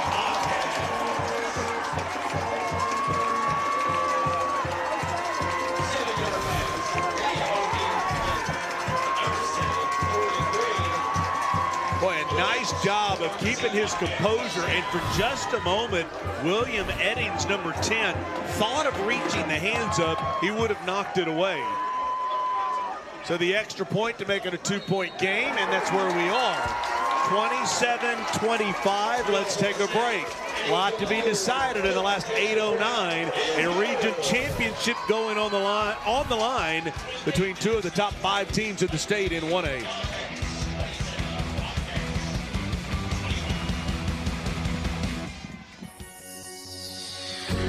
Safety, integrity, reliability. More people trust the Joe Newbert family to return their vehicle back to its original condition or better. Only Joe Newbert Collision Centers offer pickup and delivery, worry-free insurance claim handling, and guaranteed repairs for as long as you own your vehicle. Insist on locally owned Joe Newbert Collision Centers. And drive safely out there. This is your family's first and most important line of defense against Mother Nature. When she strikes, make sure you call the people that I trust. My family and friends at Exterior Home Solutions. What's up, guys? It's Devin Driscoll, owner of D1 Sports Training with locations in Hardin Valley and Blount County. If you're looking to take your athlete's sports performance to the next level or increase your overall sports performance and fitness, reach out to us at one of our locations in Hardin Valley or in Blount. Hey, Tim Hoskins here from Covenant Sports Medicine. I'm the corporate manager of sports medicine, and I want to speak a little bit to our community partners and relationships that we have. We partner with FC Alliance Soccer, LeConte Center at Pigeon Forge, Johnson University, numerous high schools in and around the area, AAU basketball, Morristown Landing, travel hockey, volleyball, lacrosse, You name it, we're probably involved. What a lot of people don't know about Covenant Health is we're a nonprofit, community-based healthcare delivery system. We provide services in your community. If you ever need help with some event medicine or sporting event, scan the QR code at the bottom. Covenant Health, our mission is to improve lives through better health. Matlock Tire Service and Auto Repair is proud to be celebrating 70 years of serving East Tennessee. That's 70 years of old school customer service, trustworthy auto repair, and of course, great deals on tires. Each one of our 5 convenient East Tennessee locations feature family-friendly waiting areas, and you can schedule appointments and search for tires right on our website at matlocktireservice.com. Modern convenience, hometown values. For 70 years and counting, Matlock Tire Service and Auto Repair. I have an actual butcher at Food City, and he knows his stuff. He offers recipe tips, special marinades, and even hand cuts beef to my specifications. He's the best. Nobody does food like Food City. What? FCA's Rivalry Thursday, presented by Covenant Health, is brought to you by Fellowship of Christian Athletes, Joe Newbrick Collision Centers, E2 Sports, the official apparel provider of Rivalry Thursday and the Rivalry playoffs, Legend Fitness, and Covenant Health. 8:09 to go in this football game. 27-25 Coalfield. I'll tell you one thing I'd love to see him do instead of the pooch is just squib it. Well, I mean, if they try to kick it deep, it's going to be a squib. So, I mean, let's just kick it as far as you can. And they'll do their little pooch kick again. Returnable from the 36. And they'll start out at the 45. Second of our 2 scholar athletes, Mason Smith, a senior, brought to you by Pioneer Heating and Air, a 4.0 GPA, right tackle for Coalfield. Congratulations for doing it in the classroom and on the field as well from Pioneer Heating and Air. Can't they get a stop, Eric? That's what it's going to boil down to. That's what it's had to be boiled down to the last couple of possessions. I mean, Coalfield has answered every single time. Oliver Springs made it close. 8-play, 55-yard drive. Gray with the 7-yard touchdown. 27-25, and the Bobcats have got to figure out how to get a stop. There was a lot of Jaden Bunch last time Coalfield had the ball, and he gets the ball right here on first down. 46-yard line. They're keying on him. Doesn't really matter. I mean, again, he makes one shift, and I mean, he gained 4 yards before he was slung back. See when they spot it. Shifty. Yeah, I mean, yeah, it's a 3.5 yard gain right there.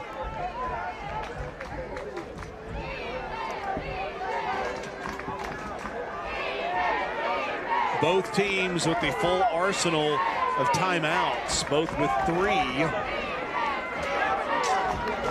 And I think this game is what we thought it would be. Second down and 7, almost at midfield. Treese, the quarterback, will fake the handoff. And to the outside, Treese will get the first down. Third time. Yeah, everybody starts keying on Bunch, and then all of a sudden it pops wide open. Yeah, I mean, third time he's kept it in this football game. First time was a touchdown. Second time was a first down run, and this one right here is a first down that gets you all the way up to past the 40. I'm going to say this, to Austin's point, had you gone for 2 if you're Oliver Springs, and we didn't understand him at the time, but he was talking a possession But ahead. the touchdown, an extra point, would make it back a 9-point game. Had they gone for 2, it would have been a 1. It made perfect sense after we understood it. First down and 10, handoff right up the gut. I mean, Oliver Springs got to make some tackles here. Too many arm tackles. I'm going to go with they've got to force a turnover. Like, I just don't think they're going to be able to stop him. They're missing their big nose guard, and you know, not having, you know, Tyler Gaines is proving to be a real thorn in their side. Yeah, it definitely is, and it's taking more than one guy to tackle Bunch. So the second guy out of the party, strip that football loose, punch that football loose, put your helmet on that football and jar it loose. I mean, yeah, again, yeah, you need a football back. And Bunchen going down first contact, so. Now, the only other hope you have here is if, Coalfield were to miss another extra point. By the way, it says, okay, they changed it to second down. Second down and 2, inside handoff, spinning back inside. They'll get the first down. Peyton Hedrick. With Hedrick. Sophomore who has 6 touchdowns on the year. Down to number 24 is Thacker. It'll be enough for a first and 10 for the Yellow Jackets at the 29-yard line. In your Coalfield, you're moving down the field, and that clock is just running down below 5:30 now. First down, they're in no hurry.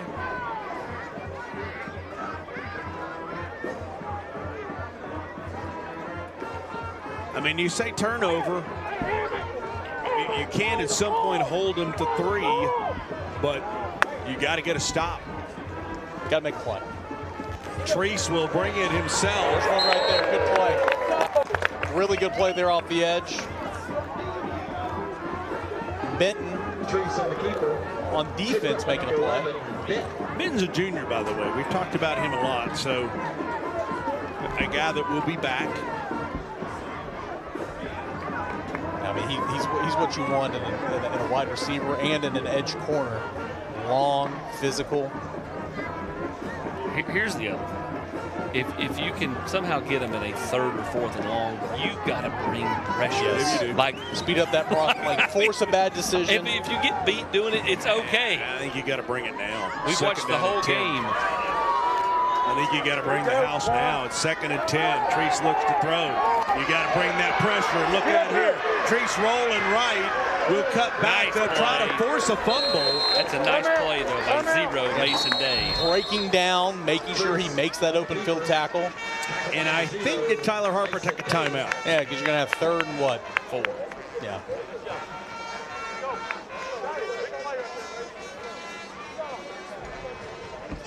A little longer than 4. 3rd and 5.5. Yeah, by the way, OEB honoring our police tonight here at the event, and they take care of us. And Tim Elrod here tonight as OEB says thank you to all law enforcement. Brought to you by OEB Law. Turn your wreck into a check. And as we say, communication is key. Mark Packer along with Eric Kane, Austin Price up in the press box. We have one more week after this one. Gibbs and Fulton, the finale next week. Then we go to the playoffs Thursdays and Fridays. I say this every year. Hard to believe. It just flew by. It always does, man. I mean, blink of an eye. I mean, it's chilly up here. And yeah, talking about playoff football. They have fantastic heaters up here. We just haven't turned them on yet. Yeah, will we be turning them on in the 3rd round? The next 4 minutes will determine that. Gibbs and Fulton next week. Looking forward to that one. We'll see what happens tomorrow night, especially with Gibbs as they play host to Anderson County. Be a fantastic atmosphere over there tomorrow night. 3rd down and 6. And here's where we're kind of all saying bring the pressure. It looks like Oliver Springs is playing back a little bit. I'll bring it on back-to-back plays right here. Force Treese to make a bad decision. And Coalfield takes the timeout, I think, because of what they saw. I think they thought Oliver Springs was going to have 9 guys in the box. They looked out there. They had the two safeties, the 2 corners. They were backed off a little bit, preparing for the pass. Well, once again, you have any sign needs? You've heard me say it for years. And JP, Jeremy, one-day signs and banners, 865-525-5474. And Dustin Hilbelink, who's been working so hard. Great shots again tonight at DHIL.photos. He's done such an incredible job with all of the social media and the opens for the broadcast and the great shots. Go to DHIL.photos. Take a look at shots from all of our games this year at DHIL.photos. That first shot was an offensive face mask. I don't know if he meant to do that. That was a good shot. Not sure if it was called or not, but you know. Yeah. 4:06 to go, 3rd down and 6 at the 20. The Bobcats come out in it again as they backed off just a little bit. Big formation right here. Coalfield man in motion. They'll inch Benton up a little bit. Treese looking to throw, looking to run, gets pressure, throws it, catches made. Wow, did he get the first play. down? And I'm with you, man. No, he did not get it, but it's going to be about a half yard short. Like, they just made a play. You did everything right. You did everything right. I mean, boy, you thought you had him. You did everything right. They made a play. You get a chance here. It's fourth and a yard. And Benson Napier, I think, is going for this. I don't see him trying to field goal. I don't think that's. They've been an adventure on it. Could be caught in the back. I'm not going to say this is the football game, but it's going to make it awfully difficult if you don't get the stop here. 4th down and 1. The stadium is shaking. I'm following the quarterback. Yeah, he needs to run it. And a flag comes in. If it's against Oliver Springs, it's a first down. If it's against Coalfield, it's 4th and 6. And literally the cameras were shaking because the stadium is shaking. Yep. Big call coming up. Fire snap. False start, number 20 on the offense. Huge penalty. Okay.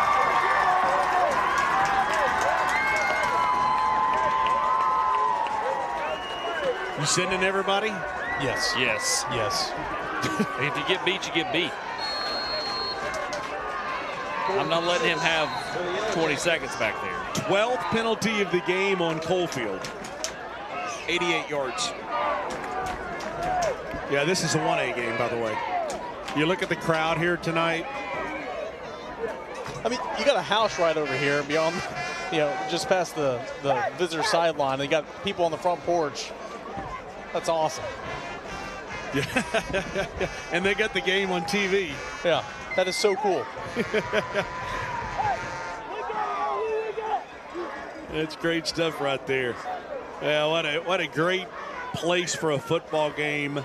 I'm a little partial to purple just because I went to TCU and the colors were purple, but this is a great place for football. Just the other side of Oak Ridge for people that say, where is Oliver Springs? Go to Oak Ridge and take a left. Or go straight on through. I called Joe Gaddis today on the way through. I said, Joe, I'm so disappointed. I'm driving through Oak Ridge. I really thought I'd see you standing outside with a snow cone or an ice cream cone over to Baskin Robbins. He was going to feed his dogs. It's constantly what he does. It was a 40-second conversation. He said, well, thanks for calling, Mark. That's how you handle that. 4th down and 6, 3:58 to go. 2 receivers to the near side, wide side. They gave it right back to him. Unbelievable. Unbelievable. Game of cat and mouse here. 2 rivals. Snap. Encroachment on the defense. 5-yard penalty. Still 4th down. You know, and at this stage of the game, that penalty right there could mean a region title, and you're playing at home if you play them again in the quarterfinals. Yeah, 100%. He just said, keep it. You do your thing, big guy. Is that what he said? Yeah. That's what I'm going with. Did he call him big guy? Sprint to the line here. You got 10 seconds. Go hard count once. Snap it on 2. Fall forward. 4th down and 1. Under center. And he'll get the first down right up the gut inside the 15. And now you start looking at that clock. I was going to say, that's the thing. This first down, your clock's at 3:53, and you need some timeouts for offense, but you got to stop that clock here. Win, lose, or draw for whoever win, loses, or draws. This is a great representation of the brand of 1A football. Oh, yeah. I've had several coaches from the 1A schools text me during the game and they say, hey, thanks for highlighting 1A football. This is great football. It's a great atmosphere. Doesn't get the attention that the bigger schools get. That's what it's all about. I mean, listen, we've been to Coalfield before. We've been to Greenback. I know, but I'm glad that we're highlighting this kind of game. Yeah, no, 100%. Like, it's been a lot of fun. That's what high school football is all about. Environment, and these little communities are all like, whether it's, Wartburg, Sunbright, Oakdale, like they love it. They live it. By the way, the clock has been running this whole time.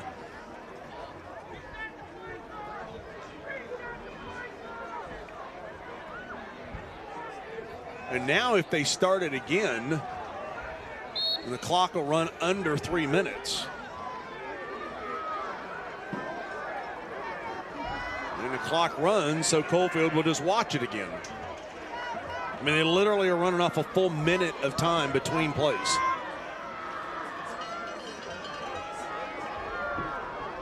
First down and 10 at the 11. The clock goes all the way down to 2:50.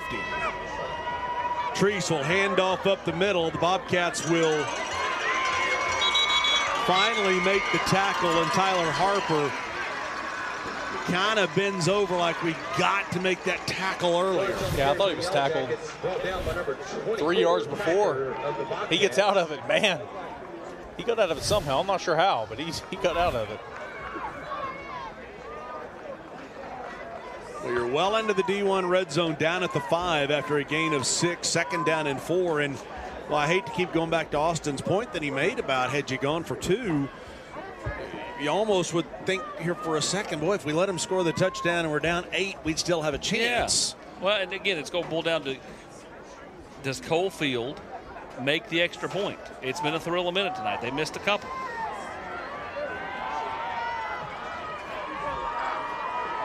Second down and 4. Treese will hand off up the middle. And the Bobcats trying to get a tackle, and they can't. Touchdown. 1:46 to go. Is that the final nail in the coffin? Well, to Austin's point, let's check the extra point first.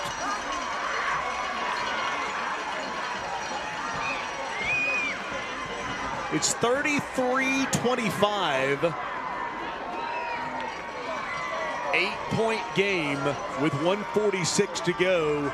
Oliver Springs has 2 timeouts left. And you go back to those penalties on 4th down. You had a false start, and then you had an encroachment. Costly penalties. Made it easier for Coalfield. Extra point to make it a 9-point game. Oliver Springs, flag. Everyone was offsides. Yeah. The kick was good, though. He's like, can we decline it because he made it? Yeah, they blew the whistle before he even kicked. Yeah, you have to kick it again. He knows. He's like, it's good. Now we're good. Let's get out of here. Prior snap, encroachment on the defense. We'll have another try. It'd be something if he then missed it this time after he made it the first time and they blew it dead. How it works sometimes. Well, and here's the tough running by Jaden Bunch. Come here, hey! Penalty is declined. Extra point is good.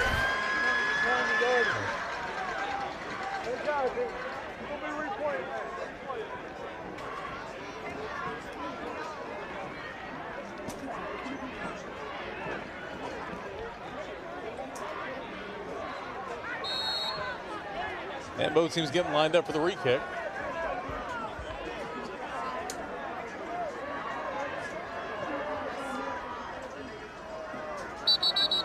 And more whistles.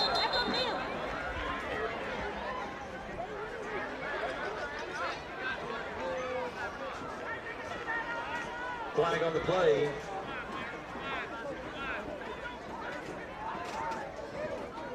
Prior snap, encroachment on the defense. The distance has been declined. The distance has been declined. We'll have a try. Offsides against the Bobcats. Well, he's 2 for 2. Well, it's like I feel like the end of the Lenore City Loudon game again. Extra point to make it a 9-point game. Kick is up, and it is good. He almost got blocked. 6:23 was the drive. 9 plays, 54 yards. Let's take a quick break. And a break from our friends at LMU. Abraham Lincoln knew the power of an open door. He invited the public into the White House throughout his presidency because he understood open doors lead to new possibilities, new opportunities, and new discoveries. At LMU, our mission is to open doors for every student who comes here, so they can become everything they're meant to be. Come discover how we can open doors for you. That coming up on the LMU postgame show, our 6-star MVP, as we've had discussions about that. The Big's only catch of the game, our break of the game, brought to you by Glass Doctor. Joe Newbrick collision of the game, our picks. By the way, there is a new leader in the clubhouse in the picks. Me. It's all right, though. Don't look back. We're right there. Yeah. One game back. Area coverage brought to you by Gatlinburg Sky Park. Mountains are calling. Make sure you check out Gatlinburg Sky Park as the leaves are at their brightest point. Casey's about 4 games back. Why? Well, I'm letting Casey, are you going to take that? It's facts. Casey, you there? Oh, no, I can hear you guys. Okay. No, she's taking notes. Yeah, I was about to say, I'm taking notes. Don't worry. Yeah. And thanks to E2 Sports, official apparel provider of Rivalry Thursday, the Rivalry Playoffs, the Commercial Bank Rivalry Showcase. Thanks to Adam and Samantha Lloyd for their continued support. And by the way, Samantha Lloyd, co-owner of E2 Sports, her brother is Benson Napier. So when they show up, there's no questioning who they're cheering for. They've got the black and orange on.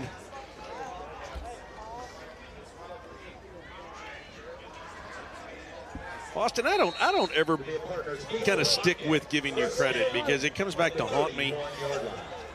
But I'm also the same guy that literally 12 months before the Masters asked Vern Lundquist a question in actually 9 months before the Masters.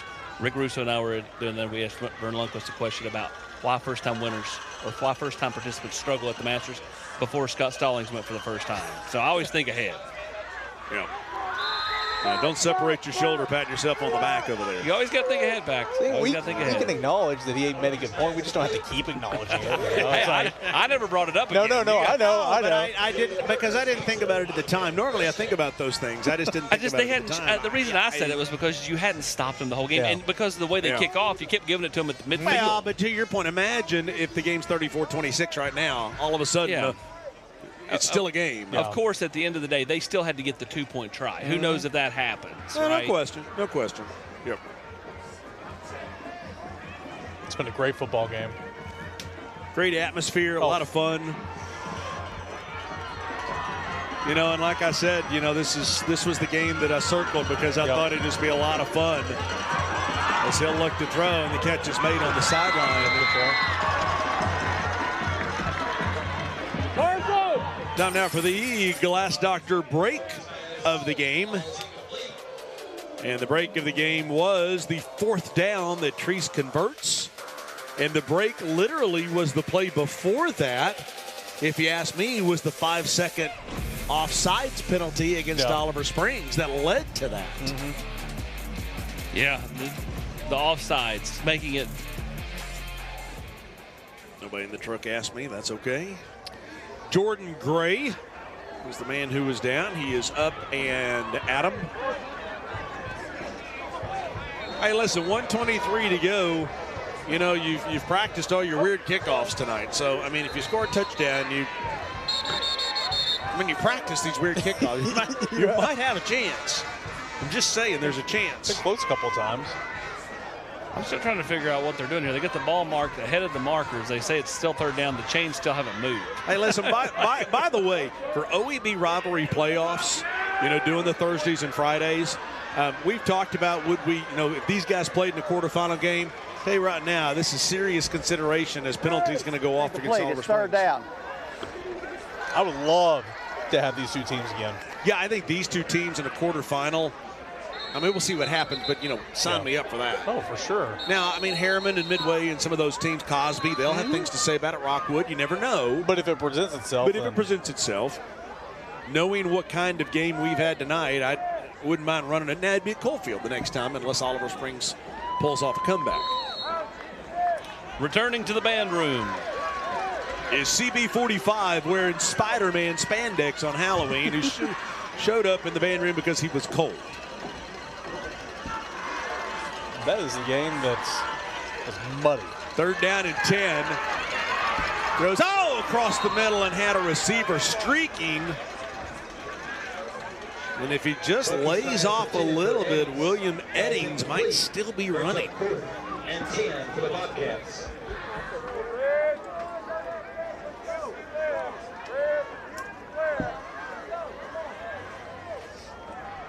Boy, a lot of fun in this one tonight. 2 great communities, great rivalry. Great football teams. Two really good teams. Mm-hmm. And Oliver Springs will, unless they pull the miracle, will need to do exactly what they did a year ago, which was, you lost in the regular season, come back and beat them in the playoffs. Come back down in the playoffs. Yeah, 4th down, last shot here, and overthrows a receiver. Interception is made, I believe, on the sideline. Doesn't matter, but I believe they'll give him the first down, or did they say out of bounds? Yeah, they'll say interception. Yeah, I mean, a year ago, 20-13 Coalfield in the regular season, and then 20-13 Oliver Springs in the playoffs.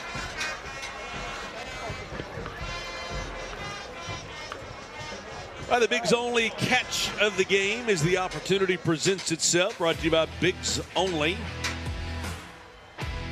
And it is. We wait. Rolling.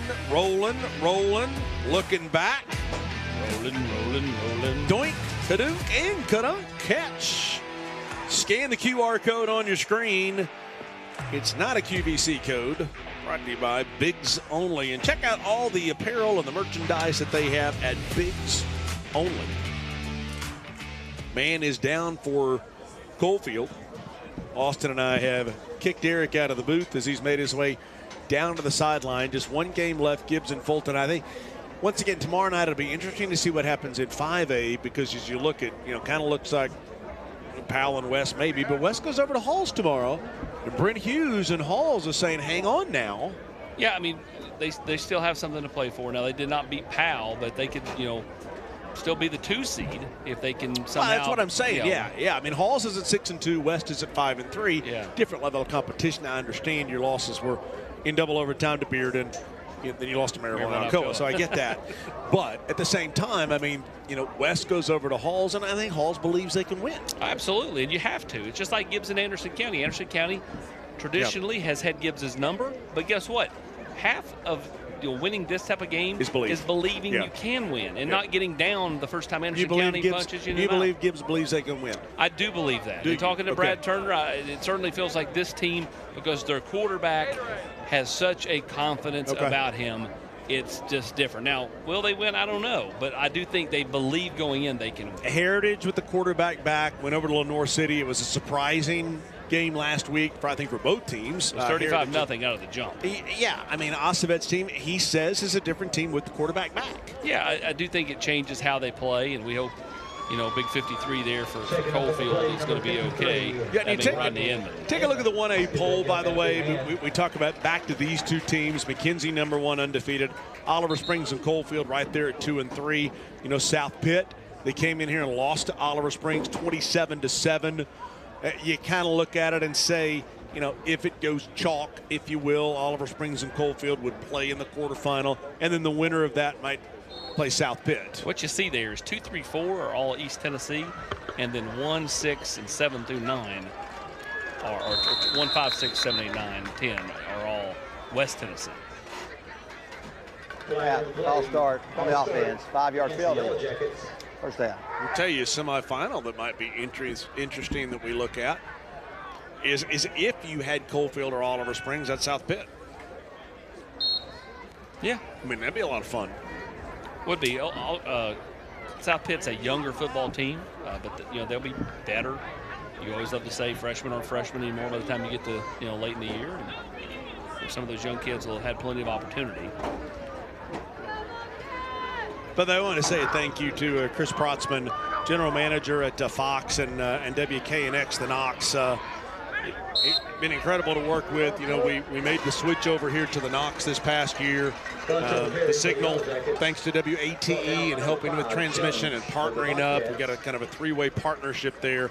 It's just a beautiful picture that we're proud to provide for you. But and the partnership, WKNX, the Knox on Thursdays, WATE, ABC on Fridays in the playoffs.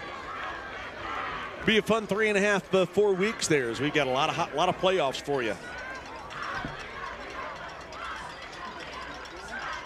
This should be the last snap of the game. Yeah, what a great game tonight. Whole lot of fun.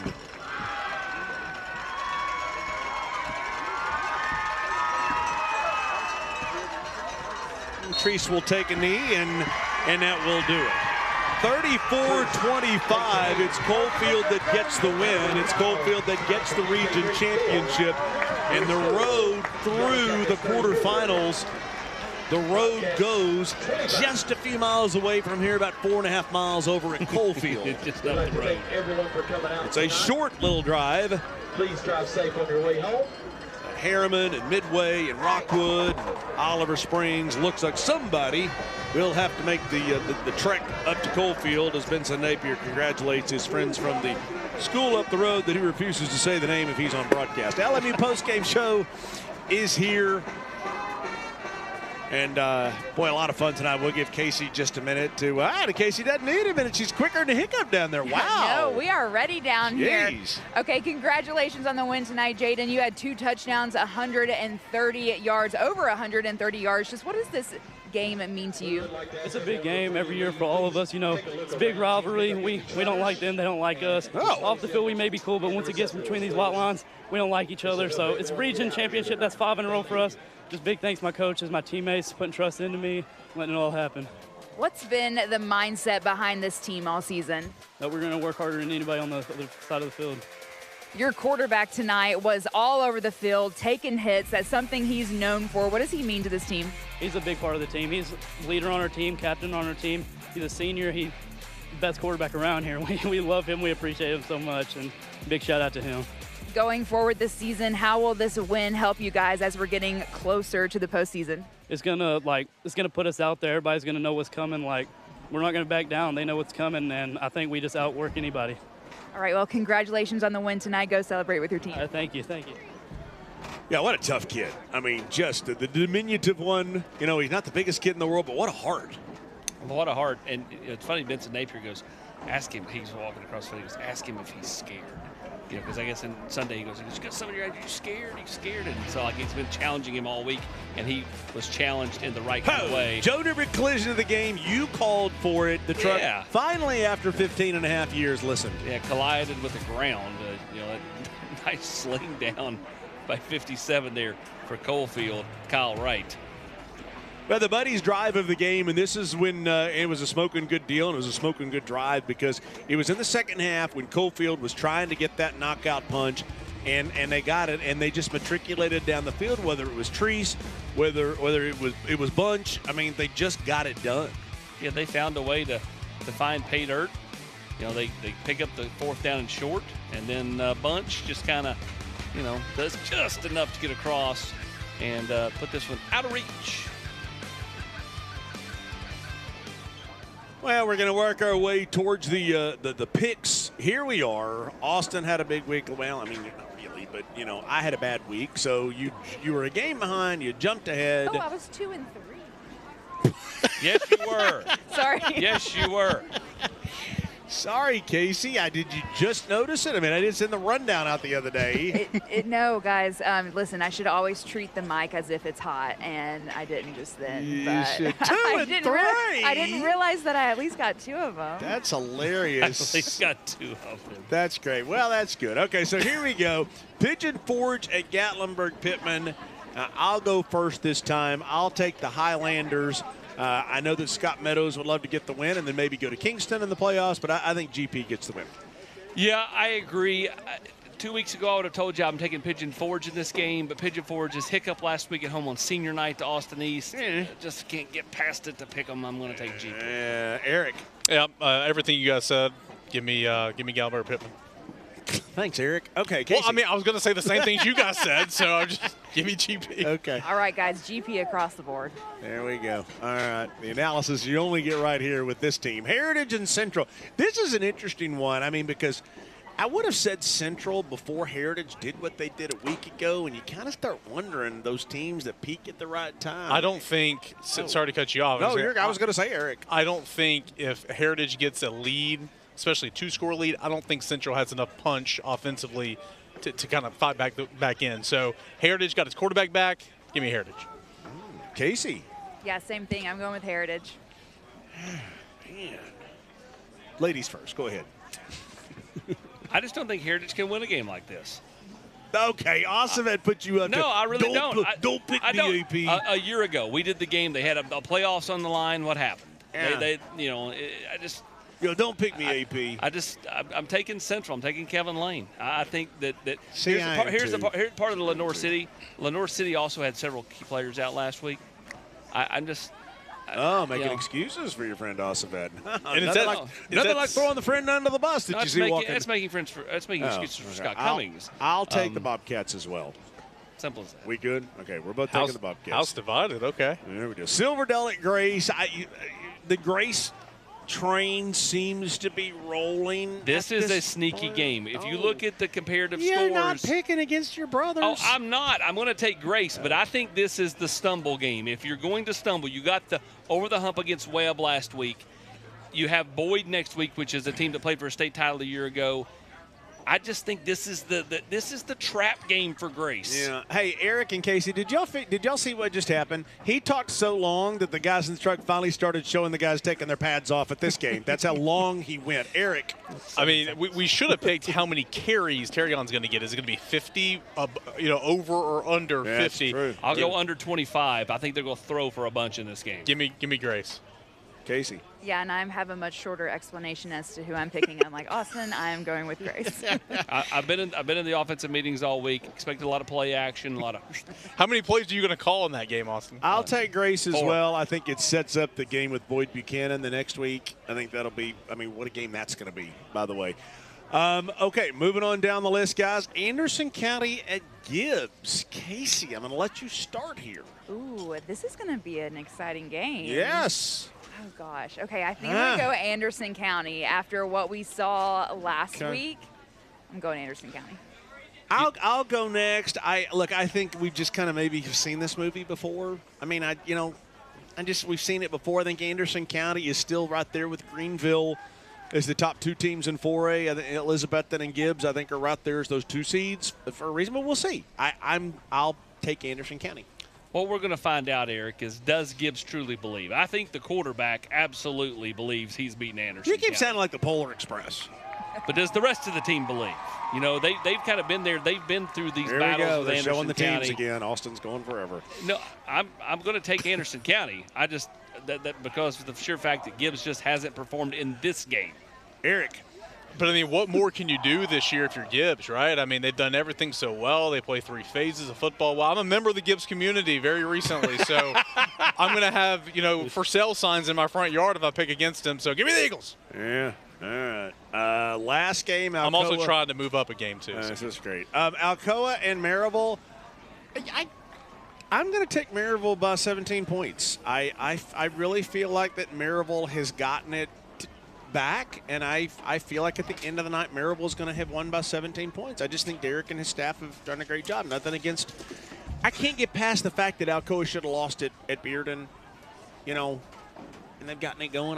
I'm picking Maryville pretty big. Okay, Casey.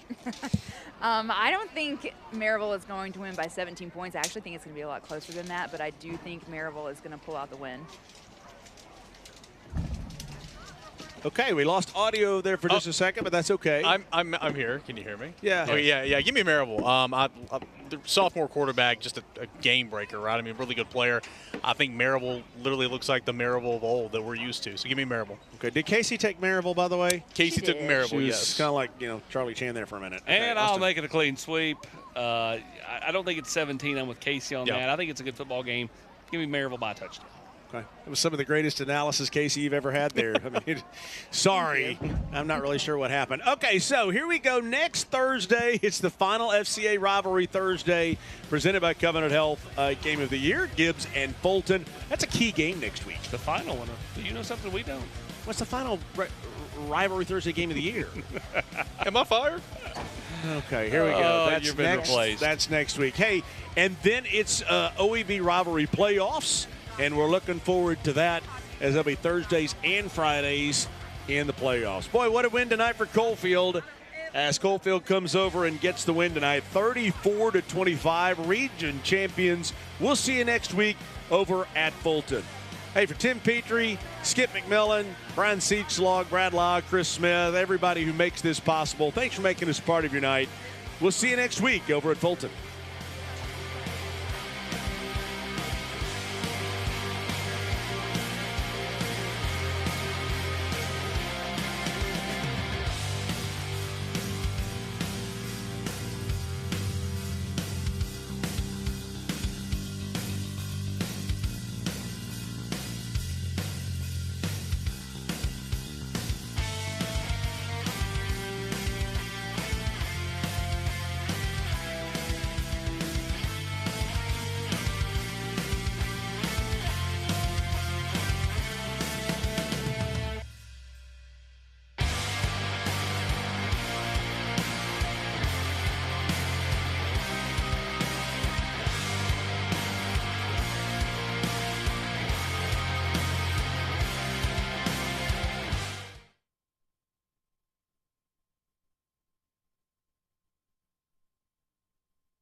as well.